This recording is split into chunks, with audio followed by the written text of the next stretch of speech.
Satu orang melawan 100. Orang gila yang baru saja memasuki level Saint ini ingin melawan ratusan dewa di puncak level Saint sendirian. Tampaknya orang ini sangat gila, dan diperkirakan dia tidak dapat disembuhkan. Dia pikir dia bisa menentang surga dengan mengenakan jubah dewa perang palsu, topi bambu pang camping, dan pisau aneh. Melihat pria berjubah hitam menyerang rakyatnya seperti harimau ganas, bibir Jin Qi menunjukkan sedikit ejekan. Ada banyak orang gila yang mengalami delusi di alam dewa, tapi saya tidak menyangka akan menemukannya di alam material ini. Memikirkan cara pria berjubah hitam memperlakukannya dengan tidak masuk akal dan arogan barusan, dia tidak bisa menahan senyum kejam muncul di matanya. Dia tidak sabar untuk melihat anak buahnya mencabik-cabik orang gila ini, memikirkan pemandangan darah mengalir deras, anggota badan dipisahkan, dan potongan daging beterbangan kemana-mana, dia menjadi sedikit bersemangat. Kurung siku buka. Melihat pria berjubah hitam yang mulai melakukan serangan balik terhadap ratusan dewa bertanduk emas tingkat suci yang berlari ke arah mereka seperti gunung. Melihat jubah Ibel 15 yang tertiup angin, melihat pisau daging biru yang menerangi langit, semua orang di tembok Changcheng terdiam, ekspresi mereka sangat kaya dan indah. Banyak orang yang bingung, seperti Ye Tianlong, Ye Jian, dan banyak orang kuat lainnya dari 4 keluarga besar. Adegan 1 lawan 100 ini sangat familiar. Dahulu kala, banyak dari mereka yang pernah melakukannya dan melihatnya. Tapi, mereka hanya menghadapi atau melihat prajurit berkekuatan tinggi bergegas menuju sekelompok prajurit berkekuatan rendah. Saya belum pernah melihat prajurit berkekuatan rendah melakukan serangan balik terhadap sekelompok prajurit berkekuatan tinggi. Apakah dunia ini gila dan kacau? Tidak ada keraguan bahwa pria berjubah hitam ini adalah ras manusia, dan satu-satunya yang memiliki ras manusia murni adalah Istana Dewa Perang dan Pulau Tersembunyi. Apalagi Sencheng, dia sendiri telah diperlakukan seperti ini, jadi dia mungkin tidak memiliki orang yang menjanjikan. Tampaknya mustahil di Pulau Tersembunyi, para gangster dan bandit itu tidak pernah memiliki kebiasaan berbuat baik kepada orang lain, dan mereka masih melakukan perbuatan baik secara anonim. Jadi, apakah orang ini dari God of War Mansion? Tapi orang ini jelas baru saja menerobos ke alam suci. Tidak banyak orang kuat di puncak alam kekaisaran dalam Dewa Perang. Kecerdasan Long Cheng dan 5 keluarga besar telah dicatat dengan jelas, dan semua alam kekaisaran puncak berada di Changcheng saat ini. Jadi, siapa orang ini? Banyak orang yang bingung, seperti Ye Qiang, Ye Tianxing, dan prajurit tingkat kaisar yang pernah ke Gunung Luoshen Tianlu. Pemandangan ini, mengapa begitu familiar? Tentu saja, mereka tidak berani memikirkan pemuda yang mengamuk di Gunung Luoshen hari itu, bagaimanapun. Bahkan praktisi Vena surgawi yang legendaris tidak dapat berkultivasi dari alam kaisar tingkat pertama ke alam suci tingkat pertama, dalam beberapa bulan. Masih menjadi pertanyaan, siapakah orang tersebut? Alis putih Ye Ruoshui berdiri lagi, kaisar pedang tersenyum sedikit, dan leluhur keluarga Sue sedikit cemburu. Tapi mereka bertiga jelas khawatir. Ye Ruoshui terus memindai benua dengan kesadarannya berulang kali, memindai atap kastil kegelapan. Namun, sosok wanita berbaju merah tidak pernah ditemukan, dan mau tidak mau dia menjadi semakin khawatir. Melihat jubah Ibel 15 yang ganas dan pisau pembasmi Nangui yang cerah dan mempesona, dia dan leluhur keluarga Sue, Kaisar Pedang, saling memandang, mereka bertiga mengangguk pada saat yang sama, sepertinya telah membuat semacam keputusan. Lebih dari 200 foto bertanduk emas, seluruh tubuh mereka tercekik oleh api hitam. Tanduk hitam, tebal dan panjang di kepala bersinar dengan cahaya hitam. Melihat pria berjubah hitam bergegas ke arah mereka tidak menunjukkan emosi sama sekali. Karena Tuan Muda berkata bahwa dia adalah prajurit tingkat suci, maka dia adalah sampah. Bagi mereka yang berada di puncak tingkat suci, semua prajurit tingkat suci di alam material adalah sampah. Jadi mereka mengabaikan laki-laki berjubah hitam yang semakin mendekat, dan hanya memisahkan mereka bertiga dan bergegas menuju laki-laki berjubah hitam. Sementara sisanya terus menyerang ke depan, kaki mereka yang tebal bahkan tidak gemetar sama sekali. Haha, kalian binatang buas benar-benar meremehkanku. Manfaatkan saja aku basmi Nangui dengan satu pisau dan potong ribuan mil jauhnya tanpa meninggalkan jejak. Suara tajam dan dalam dari pria berjubah hitam terdengar lagi, dan pria berjubah hitam langsung menuju ke arah Jin yang bergegas ke arahnya. Klan dewa bertanduk bergegas maju tanpa henti, seolah ingin bertarung langsung.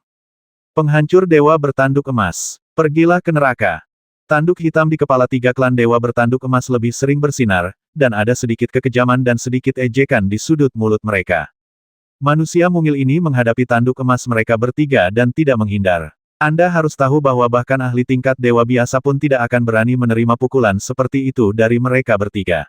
Melihat pria berjubah hitam yang menyerbu langsung ke arah mereka, sudut mulut ketiga orang itu melengkung ke atas pada saat yang sama, memperlihatkan sedikit tawa yang ganas.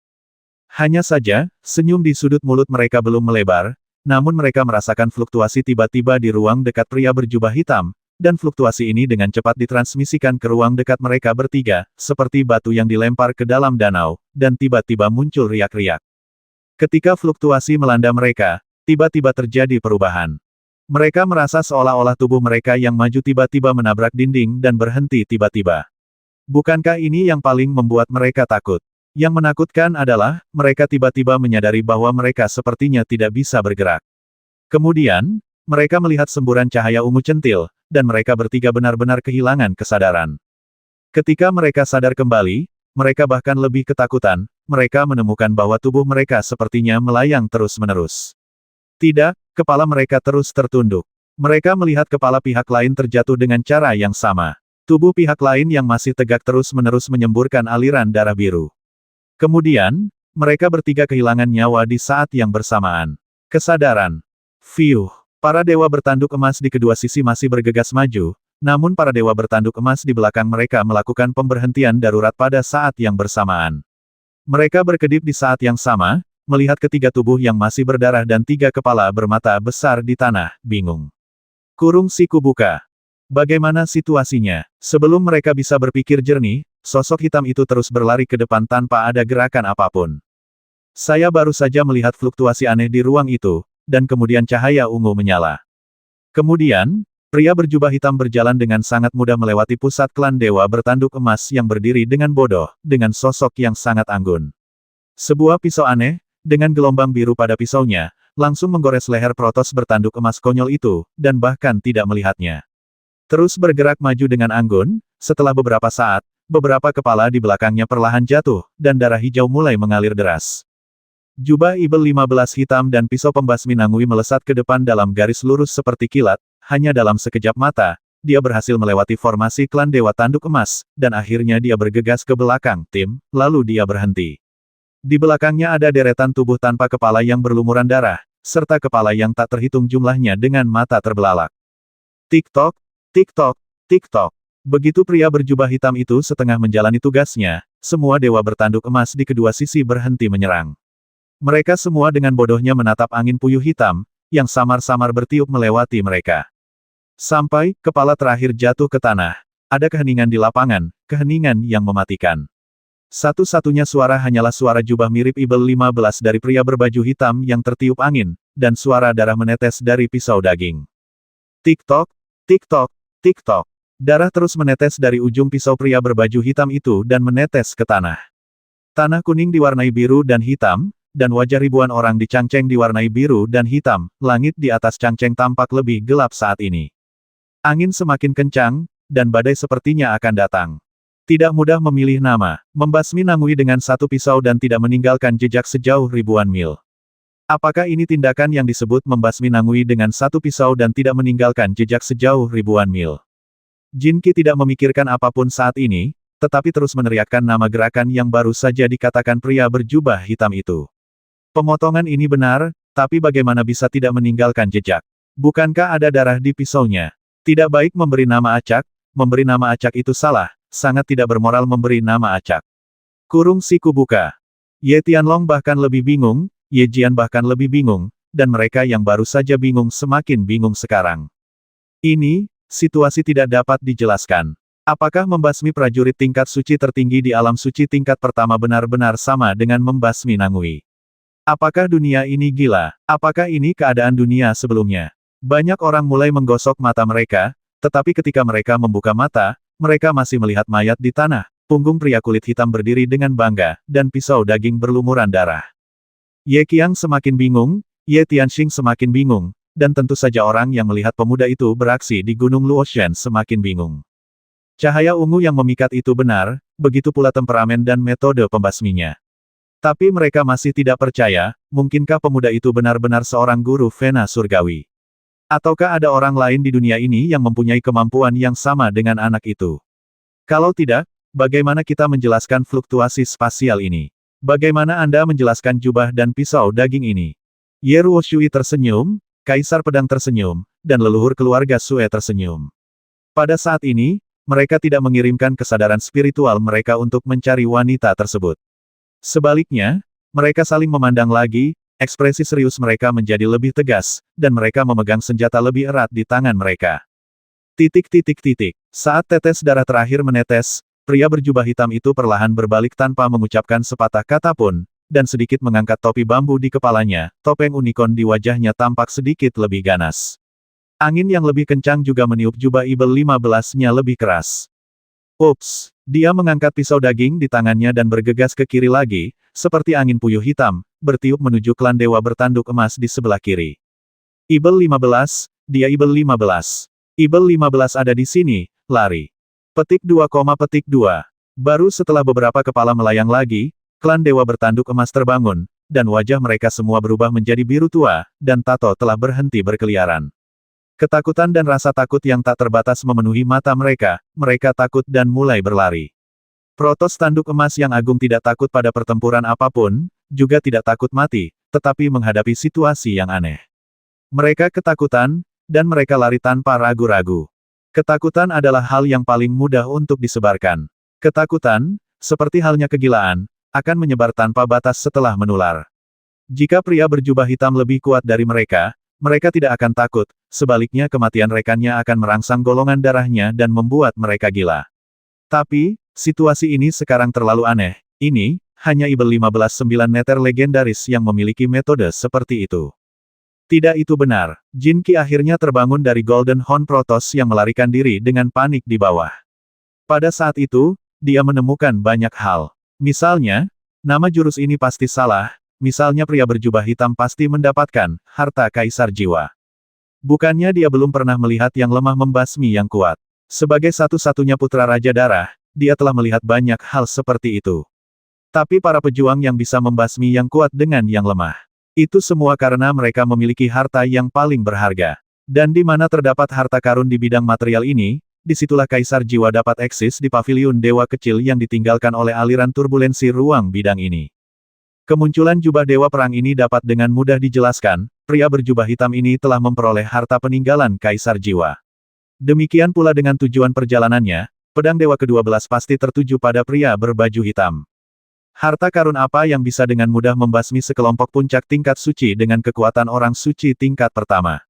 Jin Qi tiba-tiba tertawa liar saat memikirkan hal ini. Itu juga mengejutkan Ye Ruoshui dan 3 orang lainnya, dan mereka hampir tidak bisa mengendalikan teleportasi. Mengabaikan Ye Ruoshui dan 3 lainnya, Jin Qi menatap dingin pria berjubah hitam itu dan berteriak pada klan dewa bertanduk emas yang melarikan diri ke segala arah. Dasar Nangui bodoh, dia bukan Ibel 15. Bagaimana mungkin 9 Nether Demon muncul di pesawat material? Dia baru saja mendapatkan harta karun yang dapat meningkatkan kekuatannya dalam waktu singkat. Dengarkan aku perintahkan kamu sebagai Tuan Muda Kota Raja Darah untuk membasminya. Siapapun yang berani mundur, aku akan membasmi seluruh keluarganya. Tentu saja, siapa jika kamu membasminya, aku akan memberinya kota dan kehormatan untuk generasi yang akan datang. Basmi seluruh keluarganya. Beri dia kota. Kurung siku buka. 2 perlakuan yang sangat berbeda menyebabkan semua tanduk emas berhenti melarikan diri. Tetapi ketika mereka mendengar bahwa seluruh keluarga akan dibasmi, mereka tidak berani melarikan diri. Tetapi ketika mereka mendengar bahwa sebuah kota diberikan, mereka menjadi gila dan mulai berlari kembali. Kota yang disebutkan Jin Qi tentu saja bukanlah kota Raja Darah, melainkan salah satu dari 88 kota kecil di bawah kota Raja Darah. Namun kota-kota kecil di alam dewa tidak lebih baik dari kota-kota kecil di benua Yanlong, kota-kota kecil di sana sebesar puluhan pesawat Yanlong. Mereka semua adalah pejuang tingkat suci, mereka biasanya adalah pejuang terendah di klan, tetapi sekarang mereka memiliki kesempatan untuk menjadi penguasa kota. Tentu saja mereka menjadi gila dan mulai bergegas menuju pria berbaju hitam itu mempertaruhkan nyawa mereka. Jika Anda melarikan diri, Anda akan mati dan seluruh keluarga Anda akan mati. Jika Anda maju, Anda dapat berharap untuk dihormati dan dihormati selamanya. Siapapun itu, Anda akan memilih yang terakhir. Sekelompok idiot, apakah kamu benar-benar tidak takut mati setelah dibodohi oleh seseorang? Aku akan mengirim kalian semua kembali, basmi Nangui itu dengan 1 pisau dan tidak meninggalkan jejak sejauh ribuan mil. Ketika pria Berjubah hitam melihat situasi ini, dia terus mengejar Jin. Klan Dewa Bertanduk berhenti berjalan dan bergumam ringan. Tangannya dengan lembut menyentuh pedang yang penuh dengan darah hijau dan hitam, lalu dia melambaikannya secara tiba-tiba, menyemburkan gelombang pedang hijau, dan dengan tegas bergegas kembali ke masa lalu klan Dewa Bertanduk Emas bermata merah. Di bawah Changcheng, angin puyuh hitam mulai bertiup lagi, membuat angin yang semakin kencang menjadi semakin kencang. Fiuh. Darah dan kepala beterbangan di bawah Changcheng, tapi tiba-tiba ruang di atas Changcheng berguncang, dan dua orang muncul dari udara tipis. Yue Sishui yang tak tertandingi dan Raja Tombak dengan rambut putih dan janggut putih serta wajah dari kulit pohon tua muncul di atas gerbang Changcheng pada saat yang bersamaan. Xiao Yezi, selamat. Saudara Ruo Shui, selamat. Mereka berdua muncul di atas Changcheng dalam sekejap. Mereka memandang pria berjubah hitam Ruo Wuwu dengan penuh arti di bawah dan menyebarkan berita tersebut kepada Ye Ruo Shui. Tuan Si, saya tidak dapat menemukannya jika dia tidak berada di kastil kegelapan. Ye Ruo Shui tidak menoleh ke belakang, dia juga tidak senang. Sebaliknya, dia memasang ekspresi serius di wajahnya dan berbisik kepada mereka berdua. Ekspresi Yue Sishui dan Raja Tombak berubah pada saat yang sama, alih-alih berbicara, mereka mulai menutup mata dan menyebarkan kesadaran spiritual mereka tanpa batas untuk menjelajahi daratan. Namun, setelah mereka menyelidikinya beberapa kali, terutama ketika mereka mengamati atap kosong kastil kegelapan, wajah mereka menjadi sangat jelek di saat yang bersamaan. Eksplorasi kesadaran spiritual kedua orang tersebut menarik perhatian Jin Qi, terutama Yue Sishui yang baru saja memasuki level dewa. Deteksi kesadaran spiritual belum terlalu mahir, sehingga fluktuasi yang ditimbulkan di dunia jauh lebih besar. Ekspresi suram kedua orang itu jelas tidak luput dari pandangan Jin Qi. Dia merenung sejenak dan mulai melepaskan kesadarannya dengan tenang. Setelah beberapa penyelidikan, ekspresinya tiba-tiba berubah dan menjadi sangat rumit. Wanita menakutkan itu tidak ada di kastil itu. Dan itu juga tidak ada di pesawat Flame Dragon. Apa yang sedang terjadi di sini? Apakah wanita ini telah meninggalkan pesawat Flame Dragon? Atau tersembunyi? Jin Qi sangat yakin dengan deteksi ilahinya, dia sangat yakin bahwa meskipun wanita itu adalah Kaisar Dewa, dia tidak akan bisa menyembunyikannya terlalu banyak sehingga dia tidak akan bisa mendeteksi kelainan apapun. Melihat semakin banyak kepala sukunya melayang di bawah, dan pisau tukang daging melambai semakin riang, dia mengertakkan gigi dan membuat keputusan. Bertarung. Jin Si, kalian semua siap untuk mengaktifkan formasi teleportasi. Begitu aku berhasil, aku akan segera berteleportasi kembali ke alam dewa. Setelah mengambil keputusan, dia tidak ragu-ragu dan langsung menyebarkan berita tersebut ke 4 emas dewa bertanduk yang berada di puncak para dewa. Kurung siku buka. Meskipun keempat anggota Jin dan Stone tidak mengerti apa yang akan dilakukan tuan muda mereka, sekarang Jin Qi telah memberikan perintah. Tanpa ragu-ragu, dia mulai mengeluarkan batu hitam berbentuk segitiga dari cincin luar angkasa tanpa meninggalkan jejak apapun. Ini, disiapkan oleh Raja Darah untuk melindungi nyawa Jin Qi ini adalah susunan teleportasi darurat. Selama 4 orang menghancurkan batu segitiga pada saat yang sama, susunan teleportasi akan muncul di langit, yang dapat langsung mencapai kota Raja Darah. Matilah aku. Di mata Ye Ruo Shui dan 5 orang lainnya yang ketakutan, sosok Jin Qi tiba-tiba berteleportasi, dan detik berikutnya dia muncul tepat di samping pria berjubah hitam di bawah, dengan senyuman sinis di wajahnya. Alam ilahi dibuka secara langsung dan pria berjubah hitam diselimuti. Pada saat yang sama, api emas ditembakkan langsung ke pria berjubah hitam, bermaksud untuk membakarnya secara langsung dan mengubahnya menjadi abu. Tidak, Ye Ruo Shui meraung marah, dan 5 dewa di atas Changcheng secara bersamaan mengeluarkan jejak api putih dari tubuh mereka dan menghilang tepat di atas Changcheng. Jin Qi hendak berjudi pedang dewa ini sangat penting bagi ayah dan pamannya. Karena pedang ilahi ini adalah salah satu kunci untuk memasuki Paviliun Kaisar Jiwa, dan Paviliun Kaisar Jiwa adalah harta karun nomor 1 di alam dewa. Sebagai orang nomor 1 di alam dewa, Kaisar Jiwa adalah kolektor harta karun nomor 1 di antara Kaisar Dewa. Ini bukanlah hal yang paling penting, yang akhirnya membuat Jin Qi mengambil keputusan adalah membiarkan pria berjubah hitam di awal level Sein langsung membasmi harta karun di puncak level Sein. Harta karun ini begitu ajaib sehingga menjadi harta karun di alam ilahi. Pedang ilahi adalah milik ayah dan pamannya, apapun yang dia dapatkan di Paviliun Kaisar Jiwa, ayahnya mungkin akan menggunakannya terlebih dahulu. Harta karun pria berjubah hitam itu berbeda-beda, kalau didapat pasti miliknya. Oleh karena itu, dia tidak ragu-ragu dan langsung meminta 4 puncak harta para dewa untuk mengaktifkan susunan teleportasi. Tapi dia langsung berteleportasi dan membakar pria berjubah hitam itu dengan api. Adapun pedang ilahi dan harta karun di cincin luar angkasa pada pria berjubah hitam, dia tidak khawatir sama sekali, apinya pasti tidak memiliki kemampuan untuk melelehkan harta itu. Saat Jin Qi bergerak, Ye Ruoshui tentu saja akan bergerak. Tuan Xi tidak ada di sini. Tidak mungkin mereka berlima hanya menyaksikan harapan Istana Dewa Perang, atau lebih tepatnya seluruh orang berjubah hitam yang bisa membawa harapan ke pesawat naga api, mati secara tragis. Jadi Ye Ruoshui, Kaisar Pedang, dan leluhur keluarga Sue sudah membuat keputusan sejak awal, jika Jin Qi dan yang lainnya mengambil tindakan, mereka bertiga akan melindungi pria berjubah hitam dengan segala cara. Kurung siku buka. Tapi yang tidak mereka duga adalah Jin Qi tidak akan ragu untuk basmi diri. Dia tidak takut Tuan Xi menghancurkannya hingga berkeping-keping dan tidak akan membiarkan bawahannya melakukannya. Dia sebenarnya melakukannya sendiri. Meski agak berbeda dari yang diperkirakan, kelima orang itu tidak goyah dan langsung berteleportasi. Mereka memutuskan untuk menukar nyawa mereka dengan kesempatan pria berjubah hitam itu bertahan hidup. Nak, biarkan penjaga Gunung Luoshen membawamu ke Pulau Ungu. Terobos ke tingkat dewa dan balas dendam kami di masa depan. Tubuh kelima orang itu membakar jejak api pada saat yang sama, dan mereka secara bersamaan mengirimkan pesan ke pria berjubah hitam sebelum berteleportasi. Ketika mereka muncul kembali, mereka telah berteleportasi antara pria berjubah hitam dan unicorn emas. Api putih di tubuh mereka menjadi lebih kuat, dan mereka akan menggunakan tubuh mereka untuk menahan serangan api. Tunggu, pria berjubah hitam tidak bisa lagi tenang dan berteriak. Suaranya tidak setajam dan sedalam dulu, tapi sudah menjadi suara muda. Dia berteriak dengan sangat mendesak Tuan, ras alien melanggar aturan terlebih dahulu, dan Anda masih belum mengambil tindakan. Pak, mengambil tindakan. Jin Qi dan Ye Ruoshui terkejut pada saat yang sama. Jin Qi menunjukkan sedikit ketakutan di wajahnya, tapi dia terus menembakkan api emas di tangannya tanpa ragu-ragu. Ekspresi kelima orang itu semuanya bahagia pada saat itu, tetapi ketika mereka melihat Jin Qi tidak menyerang dan tetap tinggal, mereka tidak punya pilihan selain terus mengeluarkan api putih dan bergegas menuju api emas. Bas! Tiba-tiba, cahaya putih lembut tiba-tiba menyala, menerangi seluruh langit Changcheng.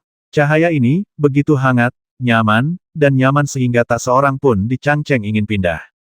Tidak, bukannya aku tidak mau bergerak, tapi aku tidak bisa bergerak. Mata ketakutan Ye Tianlong melebar, mulut Ye Jian terbuka lebar, dan mata tertutup Ye Qiang merasa mustahil untuk membukanya.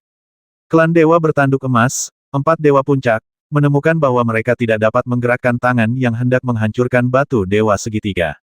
Api emas Jin Qi masih bertahan di udara, dan api putih di Ye Ruoshui dan yang lainnya masih menyala. Pisau daging pria berjubah hitam itu masih memiliki setetes darah hijau kehitaman di ujung pisaunya, mencoba menetes, tetapi tidak bisa. Seluruh dunia menjadi sunyi, seluruh dunia sepertinya berhenti. Sepertinya waktu berhenti pada saat ini. Awan berhenti melayang di langit, angin berhenti bertiup, dan tetesan air hujan yang hendak turun pun berhenti berjatuhan. Wajah besar muncul lagi di langit, wajah yang tampak buram namun sangat jernih, wajah perempuan. Hanya sedikit orang di alam dewa yang berani melanggar aturan yang saya tetapkan. Pamanmu tidak berani, ayahmu tidak berani, tapi kamu berani melanggarnya. Hah! Suara berkabut tiba-tiba terdengar. Terkadang jauh dan terkadang dekat, terkadang perubahan hidup dan terkadang muda, kedengarannya aneh dan tidak biasa. Suaranya memang tidak nyaring, namun seolah terngiang-ngiang di telinga ribuan orang pada saat bersamaan. Semua orang mendengarnya dengan jelas dan jelas. Setelah suara itu selesai berbicara, angin sepoi-sepoi bertiup dari wajah raksasa itu dan menerpa semua orang. Mereka yang tersentuh oleh angin sepoi-sepoi tiba-tiba menyadari bahwa mereka sebenarnya bisa bergerak. Saat angin sepoi-sepoi bertiup di atas Jin Qi, nyala api kemasan di tubuhnya menghilang tanpa suara. Saat Ye Ruoshui menyapu mereka, api putih di tubuh mereka tiba-tiba menghilang. Awan di langit terus melayang, angin mulai bertiup, dan rintik hujan terus turun dengan derasnya. Tik-tok, tik-tok, tik-tok. Kurung siku buka. Ketenangan kembali terjadi, tapi satu-satunya suara yang terdengar hanyalah suara darah yang menetes dari pisau daging pria berbaju hitam. Suara detak terdengar di telinga dan hati setiap orang, menyebabkan semua orang merasakan jantung berdebar pada saat yang bersamaan. Tuan, saya salah. Beri saya kesempatan. Saya akan kembali ke alam dewa sekarang dan tidak pernah datang ke pesawat naga api lagi. Tolong jangan basmi saya. Tolong beri saya kesempatan dan berikan wajah pada paman saya. Saya, pamanku pasti akan ingat kebaikanmu. Wajah Jin Qi tiba-tiba berubah menjadi abu-abu, dan dia berlutut di udara, bersujud ke wajah raksasa itu. Dia tahu, wajah raksasa itu muncul lagi, dan dia tidak akan pernah memiliki kesempatan lagi, demikian pula, dia kemungkinan besar akan mati hari ini dan menghilang sama sekali dari dunia ini. Tidak ada yang bisa melanggar kemauanku. Kamu tidak bisa, ayahmu tidak bisa, dan pamanmu juga tidak bisa. Tuan Si merenung sejenak dan kemudian mulai berbicara. Suaranya tidak memiliki emosi, seperti jika dia hanya menjelaskan masalah yang tidak penting. Bisakah Kaisar Jin Ken, aku memberinya wajah, dia adalah manusia. Jika kamu tidak memberinya wajah, dia bukan apa-apa. Jadi, kamu bisa mati. Mengatakan ini, wajah raksasa itu berubah lagi dan berubah menjadi manusia lagi. Telapak tangan yang indah dan jernih. Perlahan dan ringan ia terbang menuju Jin Qi. Kecepatannya sangat lambat, namun dalam sekejap mata, dia telah mencapai tubuh Jin Qi dan langsung memegang Jin Qi di telapak tangannya. Lalu dia mengerahkan sedikit tenaga. Jin Qi seperti boneka tanah liat, terjepit oleh telapak tangan indah itu, dan berubah menjadi partikel asap dan debu, melayang turun dari udara. Tidak ada daging cincang, tidak ada darah, bahkan kristal ilahi pun tidak tersisa, semuanya berubah menjadi bubuk. Sudah terlambat, tapi segera. Faktanya, baru saja Jin Qi berteleportasi, dan kemudian Ye Ruoshui berteleportasi. Pria berbaju hitam itu meraung, dan wajah raksasa itu muncul, dan sekarang Jin Qi berubah menjadi bubuk, hanya butuh beberapa kedipan waktu. Tuan, baru setelah Jin Qi akhirnya berubah menjadi bubuk, keempat dewa puncak kembali sadar. Wajah raksasa muncul di kota dewa, mereka menggunakan kesadaran spiritual mereka untuk merasakan bahwa Jin Kun dipukuli hingga menjadi genangan darah oleh wajah raksasa itu, tetapi mereka tidak menghadapi wajah raksasa itu secara langsung. Sekarang saya melihatnya untuk pertama kali, saya agak bingung untuk beberapa saat. Baru pada saat itulah dia sadar kembali, seluruh kulitnya berubah drastis, dan dia menjerit kesakitan. Kamu bisa pergi ke alam dewa dan memberitahu Kaisar Ken bahwa akulah yang membasmi orang itu. Jika kamu tidak yakin, kamu bisa datang kepadaku kapan saja. Namaku Dai Dai. Wajah raksasa itu meninggalkan kalimat terakhir kalimat, perlahan menghilang, dan akhirnya menghilang sepenuhnya di langit kota di udara. Pemakan kupu-kupu. Pemakan kupu-kupu. Dewa perang penari kupu-kupu. Ketika empat dewa puncak mendengar nama ini, mereka sedikit bingung pada awalnya. Akhirnya, sesuatu tiba-tiba terlintas di benaknya, dan seluruh raut wajahnya berubah lagi. Dia membuka matanya lebar-lebar dan melihat ke tempat di mana wajah raksasa itu menghilang, dan seluruh tubuhnya mulai bergetar. Sesaat kemudian, wajah keempat orang itu menjadi pucat. Tanpa mengucapkan sepatah kata pun, mereka langsung menghancurkan batu berbentuk segitiga di tangan mereka. Langit tiba-tiba bersinar dengan kecemerlangan warna-warni, dan sebuah lubang hitam besar perlahan terbuka dalam kecemerlangan tersebut. Dan empat tanduk emas tingkat dewa berteleportasi secara langsung, membawa lusinan tanduk emas tingkat suci yang tersisa di tanah langsung ke dalam lubang hitam besar, dan akhirnya menghilang ke langit dengan kilatan cahaya. Hei, sudah selesai, ayo pergi. Keheningan di luar Changcheng sekali lagi dipecahkan oleh suara yang tajam dan dalam. Pria berjubah hitam mengulurkan satu tangan untuk mengangkat topi bambu, mengangguk ke arah Ye Ruoshui, lalu mengayunkan pisau daging ke udara beberapa kali, memasukkannya ke pinggangnya, dan akhirnya menghilang. Warga rumah Dewa Perang, pertempuran telah berakhir, kita menang. Ye Ruoshui melihat mayat dan anggota tubuh yang terpenggal di tanah, dengan senyum masam di bibirnya, dan akhirnya mengangkat tangannya ke dalam udara dan berteriak. Kemenangan! Kemenangan! Dewa Perang tidak terkalahkan dan tidak akan pernah menyerah. Setelah raungan keras Ye Ruoshui, lebih dari 1000 orang di seluruh tembok Changcheng mengangkat tangan mereka pada saat yang sama, dengan air mata mengalir di wajah mereka, dan meraung dengan penuh kegembiraan di seluruh dunia. Hal itu bergema di Changcheng untuk waktu yang lama. Wow, hujan deras akhirnya datang, dan langit yang telah lama tertahan, mulai cerah secara bertahap setelah hujan lebat turun. Ada lebih dari 1000 prajurit di tembok Changcheng, tetapi mereka tidak menemukan tempat untuk bersembunyi dari hujan, juga tidak menggunakan semangat juang untuk menguapkan hujan dari tubuh mereka. Sebaliknya, mereka semua diam-diam, di bawah kepemimpinan beberapa tetua keluarga besar, mulai merapikan medan perang dan mulai mengumpulkan mayat. Di tengah hujan lebat, tak terhitung banyaknya orang yang menginjak pantai berlumpur, menginjak darah merah, biru dan hitam, dan mulai menumpuk semua mayat. Mereka mengumpulkan daging cincang dan anggota badan di tanah, dan mengirim senjata yang tak terhitung jumlahnya dan baju besi yang Pang Kemping kembali ke Changcheng. Kurung siku buka.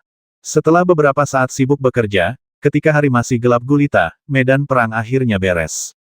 Menuangkan minyak hitam, obor yang tak terhitung jumlahnya dilemparkan, dan 2 nyala api dinyalakan di luar Changcheng, menerangi seluruh Changcheng dan juga menerangi ribuan orang yang berkerumun di depan api di sebelah kiri.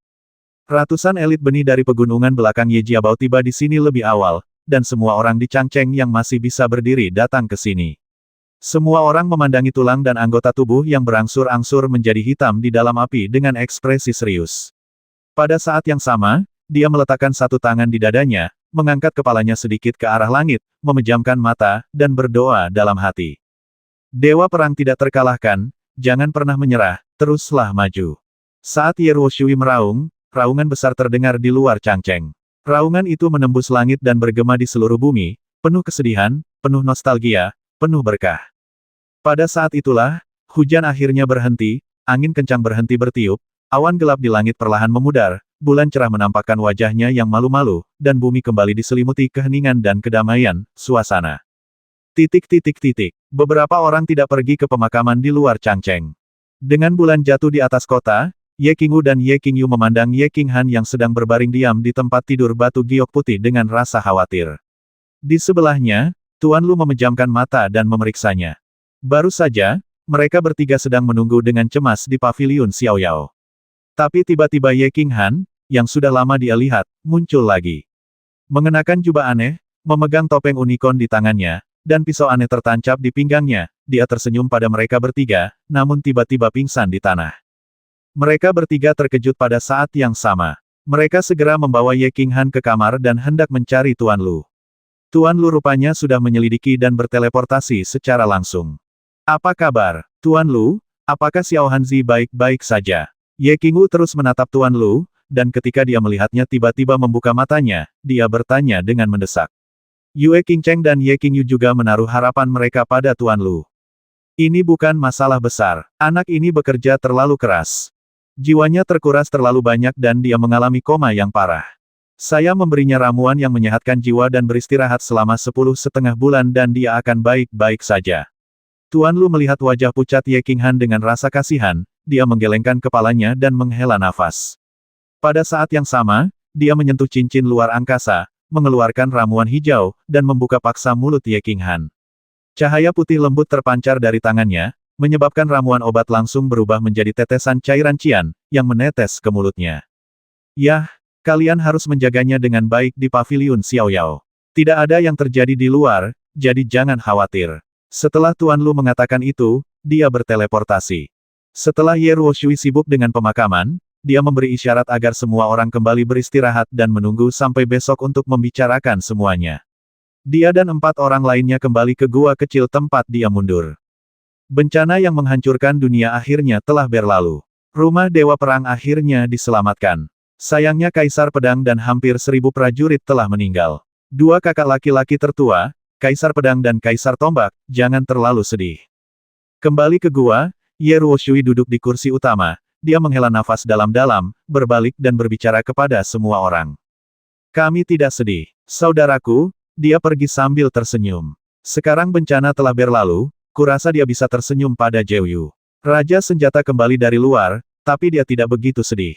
Raja Pedang meninggal, tapi kematiannya sangat berharga. Jika ada orang yang duduk di sini, jika nyawa mereka dapat ditukar dengan kelanjutan umat manusia di rumah Dewa Perang, mereka akan mati tanpa mengedipkan mata. Saya mengusulkan untuk membangun aula pahlawan di luar Changcheng untuk memperingati saudara Kaisar Pedang yang mengorbankan nyawanya kali ini, serta prajurit pemberani yang tak terhitung jumlahnya. Pada saat yang sama, besok kita akan mulai menghitung nama-nama prajurit yang tewas di pertempuran ini, dan berikan kerabat mereka manfaat semaksimal mungkin.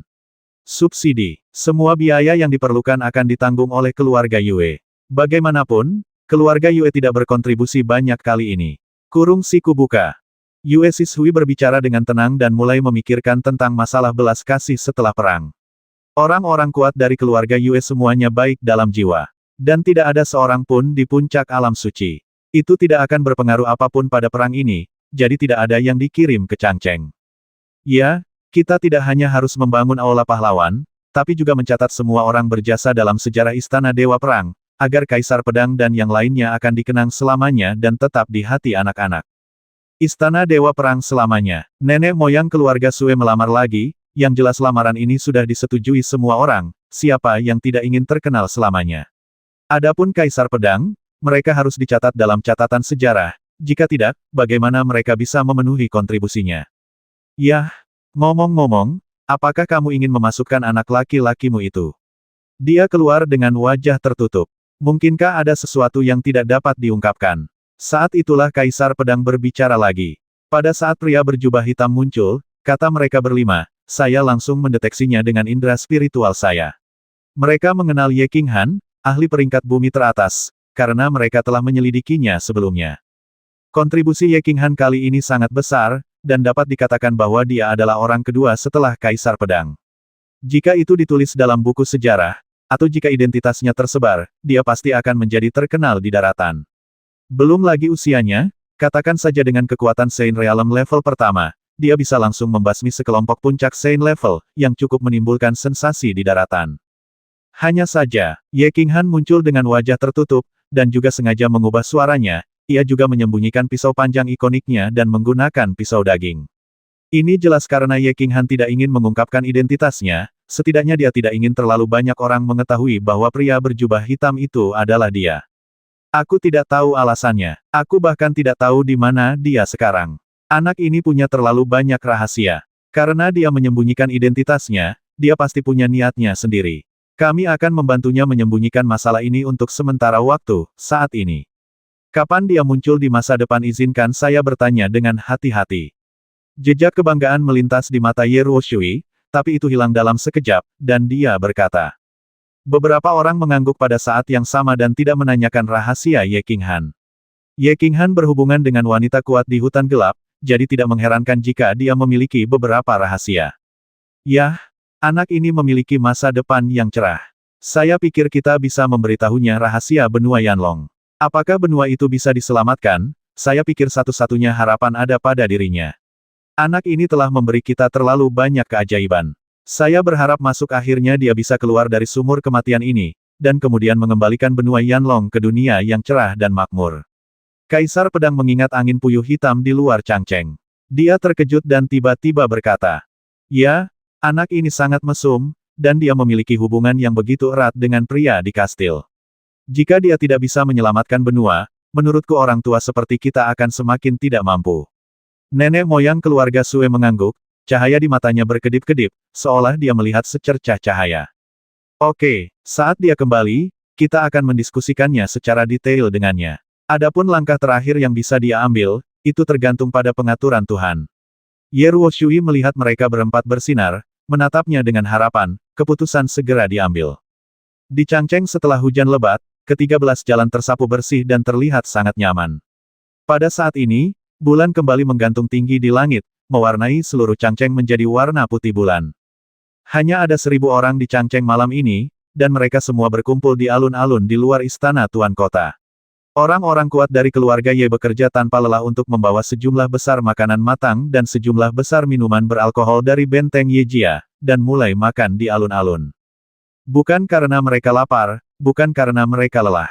Namun mereka terlalu terstimulasi hari ini, mereka membutuhkan suasana santai untuk menenangkan saraf mereka, dan mereka membutuhkan minuman keras untuk merilekskan suasana hati mereka. Tidak ada tempat duduk, tidak ada pelayan, semua orang hanya menyalakan beberapa api unggun di alun-alun. Terbagi menjadi beberapa kelompok, orang-orang mulai memegang toples anggur, mengambil kaki domba, duduk di atas lempengan batu, dan mulai makan dan minum. Kurung siku buka. Awalnya, semua orang terdiam, minum wine, makan daging dalam diam, dan memandangi api unggun yang berkobar dengan bingung. Namun, seiring dengan semakin banyaknya orang yang meminum wine, orang-orang mulai berbisik-bisik di alun-alun, dan kemudian menyebar dengan cepat. Akhirnya, seiring dengan semakin banyaknya orang yang meminum wine, alun-alun tersebut perlahan-lahan mulai menjadi ramai. Ada yang mulai menangis, ada yang mulai tertawa terbahak-bahak, ada yang mulai mengumpat, dan ada yang mulai berdoa. Tempat itu berisik dan heboh. Setelah menangis dan memarahi, semua orang merasa jauh lebih rileks. Setelah beberapa emosi tertahan dalam waktu yang lama, emosi tersebut perlu dilampiaskan agar merasa nyaman, jika tidak emosi tersebut akan tertekan. Setelah ventilasi, beberapa orang memeluk toples wine mereka dan mulai tertidur, sementara yang lain mulai berbisik tentang kejadian hari ini. Berbicara tentang penghancuran diri Raja Pedang, berbicara tentang wajah raksasa di langit, berbicara tentang angin puyuh hitam, dan pisau daging berdarah. Siapakah wajah raksasa itu? Siapa pemilik pisau daging itu? Mereka telah mendengar tentang wajah raksasa yang menakutkan itu, dan sudah menebak-nebaknya. Namun melihat kengerian raksasa ini secara langsung, dan mengalami tekanan yang luar biasa dari wajah raksasa tersebut, mereka berpikir bahwa mereka tidak akan pernah melupakannya dalam hidup ini. Tidak ada yang berani berbicara tentang wajah raksasa itu, tetapi mereka semua berseru untuk mengungkapkan keterkejutannya. Namun pemilik pisau daging itu menjadi topik perbincangan sebagian besar orang di ruangan itu. Suara aneh, pakaian aneh, sosok anggun, kekuatan tirani, penampilan ajaib. Hal ini sangat mengejutkan hati mereka dan menumbangkan pemahaman mereka sebelumnya. Beberapa orang telah menebak beberapa hal, seperti Ye Qiang, orang-orang kuat yang pernah ke jalan surgawi Gunung Luoshen, seperti Ye Jian, dan para tetua keluarga Ye. Karena pada saat Ye Ruoshui dan mereka berlima hendak menghancurkan dirinya sendiri, suara aneh itu tidak lagi aneh pada saat itu, tetapi menampakkan suara muda, suara yang mereka kenal, suara Ye Qinghan. Yang terpenting adalah cahaya ungu yang mempesona itu, yang terlalu kentara.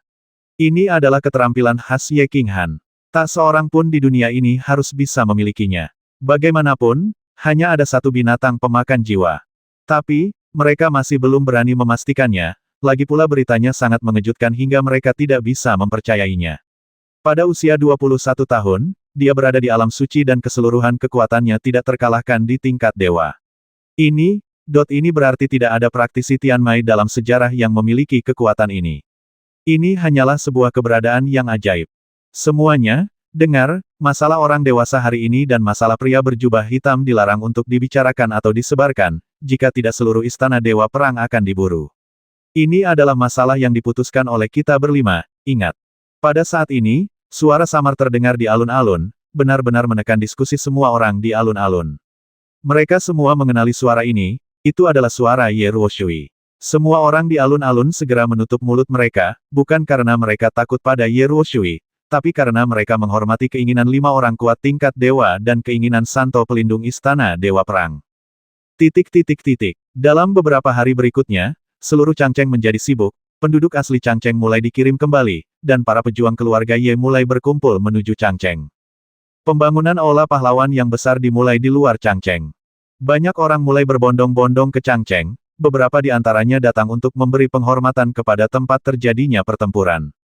Beberapa dari mereka adalah anggota keluarga dari para pemberani yang tewas dalam pertempuran tersebut. Mereka pergi ke Changcheng untuk memberi penghormatan kepada kerabat mereka yang telah meninggal dan menerima belas kasihan dari istana dewa perang. Bagian luar kota Changcheng dibanjiri iring-iringan mobil dalam jumlah besar setiap hari, dan jalan resmi di luar kota dipenuhi dengan beberapa bekas roda yang dalam. 10 hari kemudian, Ye Qinghan akhirnya terbangun, namun tubuhnya masih terlihat sedikit lemah. Karena desakan ketiga wanita tersebut, dia tidak diperbolehkan untuk bangun dan menghabiskan sepanjang hari untuk memulihkan diri di kamarnya. Ye Qinghan bertanya kepada Tuan Lu bahwa tidak ada hal penting yang terjadi di Changcheng sekarang, jadi dia tidak terburu-buru untuk keluar. Lagi pula, itu sudah hilang selama berhari-hari, jadi tidak masalah jika hilang beberapa hari lagi. Menghabiskan sepanjang hari bersama ketiga gadis di paviliun Xiaoyao, sunyi di pedesaan yang lembut, sungguh romantis dan membahagiakan. Pada hari ini, Ye Qinghan telah pulih sepenuhnya. Dia diam-diam menipu ketiga gadis itu dan pergi ke kamar An Yue untuk menemuinya. An Yue masih tidur. Meski wajahnya terlihat bagus, itu tetap membuat Ye Qinghan merasa patah hati. Oke, aku sedang melihat bayi ini. Tidak ada yang serius. Lukamu hampir sembuh. Jika kamu tidak keluar dulu, aku khawatir leluhurmu akan mengutukmu. Dia sedang memikirkan. Apakah akan memberitahu Dark Moon es penting bagi Ye Qingyu saat mereka berbicara? Tuan Lu mengirim pesan. Ye Qinghan menyentuh hidungnya, menatap An Yue lagi, berjalan keluar, dan kemudian muncul langsung di paviliun Hansin bersama ketiga wanita itu. Paviliun Hansin masih sama, indah dan memancarkan aroma samar. Hanya saja Cui Hua asli dan yang lainnya jelas belum dikirim kembali, dan tidak ada seorang pun di paviliun. Kurung siku buka. Xiao Hanzi, datanglah ke gunung belakang. Benar saja, sebelum pantat Ye Qinghan menjadi panas karena duduk, pesan Ye Ruoshui tiba. Setelah menjelaskan beberapa kali kepada mereka bertiga, Ye Qinghan langsung menghindar ke belakang rumah Ye. Setelah beberapa kali transformasi, dia sudah berdiri di tepi danau kecil di belakang gunung. Begitu mereka muncul di tepi danau, tiga sosok terbang dari kejauhan, tidak lain adalah Ye Tianlong dan yang lainnya. Mereka bertiga jelas mengalami beberapa luka di tubuh mereka, dan Ye Qingyu adalah yang terluka paling parah, banyak bagian tubuhnya yang terbungkus kain putih. Ketika Ye Qinghan melihatnya, dia buru-buru membungkuk dan memberi hormat, dan bertanya dengan prihatin tentang luka-luka mereka. Saya telah melihat tiga kakek. Bagaimana lukamu? Tidak ada yang serius, kan? Haha, anak baik, kerja bagus. Kami masih hidup. Tidak, jangan khawatir. Wajah kuno Ye Tianlong dipenuhi dengan senyum gembira. Dia melambaikan tangannya dan menepuk bahu Ye Qinghan dengan keras. Tanpa diduga, dia mungkin telah menyentuh lukanya, dan dia menyeringai parau. Melihat situasi ini, jelas bahwa mereka bertiga telah mendapatkan situasi yang tepat dari Ye Ruoshui. Mereka memahami bahwa pria berjubah hitam yang telah mereka duga sejak lama sebenarnya adalah Ye Qinghan mereka. Mengapa mereka tidak bersemangat? Xiao Hanzi, aku melihatmu dengan benar. Aku sangat puas dengan cucu iparmu. Hehe, Ye Qingyu juga ingin mengangkat tangannya, tetapi banyak bagian tubuh atasnya yang terbungkus, jadi dia hanya bisa mengangkatnya dan letakkan, sambil nyengir, mulut tertawa. Memanggil. Tepat ketika Ye Baihu ingin mengatakan sesuatu, ruang tiba-tiba berfluktuasi, dan Ye Ruoshui berteleportasi. Mata di bawah dua alis putih itu penuh dengan senyuman. Oke, kalian bertiga rawat lukamu dengan baik, dan kita akan bicara nanti. Xiao Hanzi dan aku akan membicarakan sesuatu. Setelah mengatakan itu, dia membawa Ye Qinghan dan langsung berteleportasi, membawanya bersamanya. Muncul di gua tempat dia bermeditasi. Begitu dia tiba di dalam gua, dia menemukan bahwa Raja Pedang, Raja Tombak dan Yue Sishui, leluhur keluarga Sue, sedang menatapnya dengan senyuman. Ye Qinghan memberi penghormatan kepada empat senior. Meskipun Ye Qinghan tidak mengenal mereka bertiga dengan baik, mereka hanya bertemu mereka sekali di luar Changcheng. Namun di dalam hatinya, dia tahu bahwa ketiga orang ini adalah pembangkit tenaga listrik tingkat dewa di Istana Dewa Perang, dan mereka dengan cepat memberi hormat dengan hormat. Sama-sama, pahlawan kecil kita. Kaisar Pedang berkata sambil tersenyum, dan kemudian dengan lambaian tangannya, dia benar-benar mengatur lapangan untuk menutupi gua. Kemudian dia berdiri dengan serius, dan pada saat yang sama tiga orang lainnya juga berdiri berdampingan dengan Ye Ruoshui, mereka berlima terlihat sangat serius. Kaisar Pedang mengeluarkan tiga token merah dari tangannya, menyerahkannya kepada Ye Qinghan dengan sungguh-sungguh dan berkata, "Saya punya dua hal lagi yang harus Anda lakukan hari ini. Pertama, kami berlima, mewakili miliaran orang di Istana Dewa Perang, terima kasih atas semua yang telah Anda lakukan untuk Istana Dewa Perang. Anda, Ye Qinghan, adalah pahlawan Istana Dewa Perang. Andalah yang menyelamatkan Istana Dewa Perang. Atas nama Istana Dewa Perang, saya memberi Anda 3 perintah darah Dewa Perang. Anda dapat memiliki 3 kali hak untuk memerintah orang-orang berkuasa dari daratan untuk melakukan apapun yang tidak bertentangan dengan akal sehatmu, tentu saja, termasuk kami berlima. Oke, terima kasih semuanya." Ye Qinghan mengulurkan tangan dan mengambil 3 perintah darah Dewa Perang tanpa kepura-puraan. Ini barang bagus. Saat itu, Tianlong mengandalkan benda ini untuk mengumpulkan para pahlawan dan pergi ke kota Tianyao. Dia tidak mau mengambilnya, tetapi dia tidak mengambilnya. Ketika Kaisar Pedang melihat Ye Qinghan menyimpan barang-barangnya, dia saling memandang dengan Ye Ruoshui dan yang lainnya. Kelima orang itu mengangguk, dan tiba-tiba membungkuk dalam-dalam kepada Qinghan pada saat yang sama. Kaisar Pedang membungkuk dan berkata dengan suara yang dalam. Hal kedua adalah kami ingin menanyakan sesuatu padamu atas nama semua orang di benua Yanlong. Ah, apa yang 5 senior ini lakukan? Bangunlah dengan cepat, kurung siku buka. Ye Qinghan sedang bermain dengan 3 token darah Dewa Perang, tetapi tiba-tiba melihat 5 orang membungkuk untuk membungkuk hormat kepadanya pada saat yang sama. Dia takut. Cuma bercanda, salah satu dari 5 orang ini adalah nenek moyangnya dan yang lainnya adalah nenek moyang istrinya. Beraninya dia menerima hadiah ini. Tapi itu akan memperpendek umurmu. Dia melompat dengan cepat dan pergi membantu mereka. Ye Qinghan, jika kamu tidak berjanji kepada kami tidak akan bangun. Kaisar Pedang berkata dengan serius lagi, tapi dia tidak bangun. Kelima orang itu tampak bertekad untuk menimbang beban tersebut, dan terus membungkuk dan memberi hormat. Bahkan Ye Ruoshui dan Yue Sishui terdiam, seolah menunggu jawaban Ye Qinghan. Janji, aku setuju dengan semuanya, apa tidak apa-apa. Ye Qinghan menatapnya dengan ekspresi pahit di wajahnya. Ini memaksanya untuk mati. Nenek moyangnya dan 4 orang lainnya bisa jadi nenek moyangnya. Memohon padanya seperti ini, bahkan jika dia diminta untuk menantang pria botak di kota Tuhan, dia tidak punya pilihan selain pergi sekarang. Baiklah, saya berterima kasih kepada Anda atas nama seluruh benua Yanlong. Jika Anda berhasil dalam masalah ini, Anda akan menjadi penyelamat seluruh benua Yanlong. 5 orang itu berdiri pada saat yang sama, ekspresi mereka tidak wajar sama sekali, tapi mereka terlihat bersyukur. Malam ini sedikit dingin. Tunggu, benua Yanlong. Apa hubungannya ini dengan benua Yanlong? Ye Qinghan diam-diam melihat ke arah Ye Ruoshui dan Yue Sishui dan menemukan bahwa mereka tidak merasa malu sama sekali.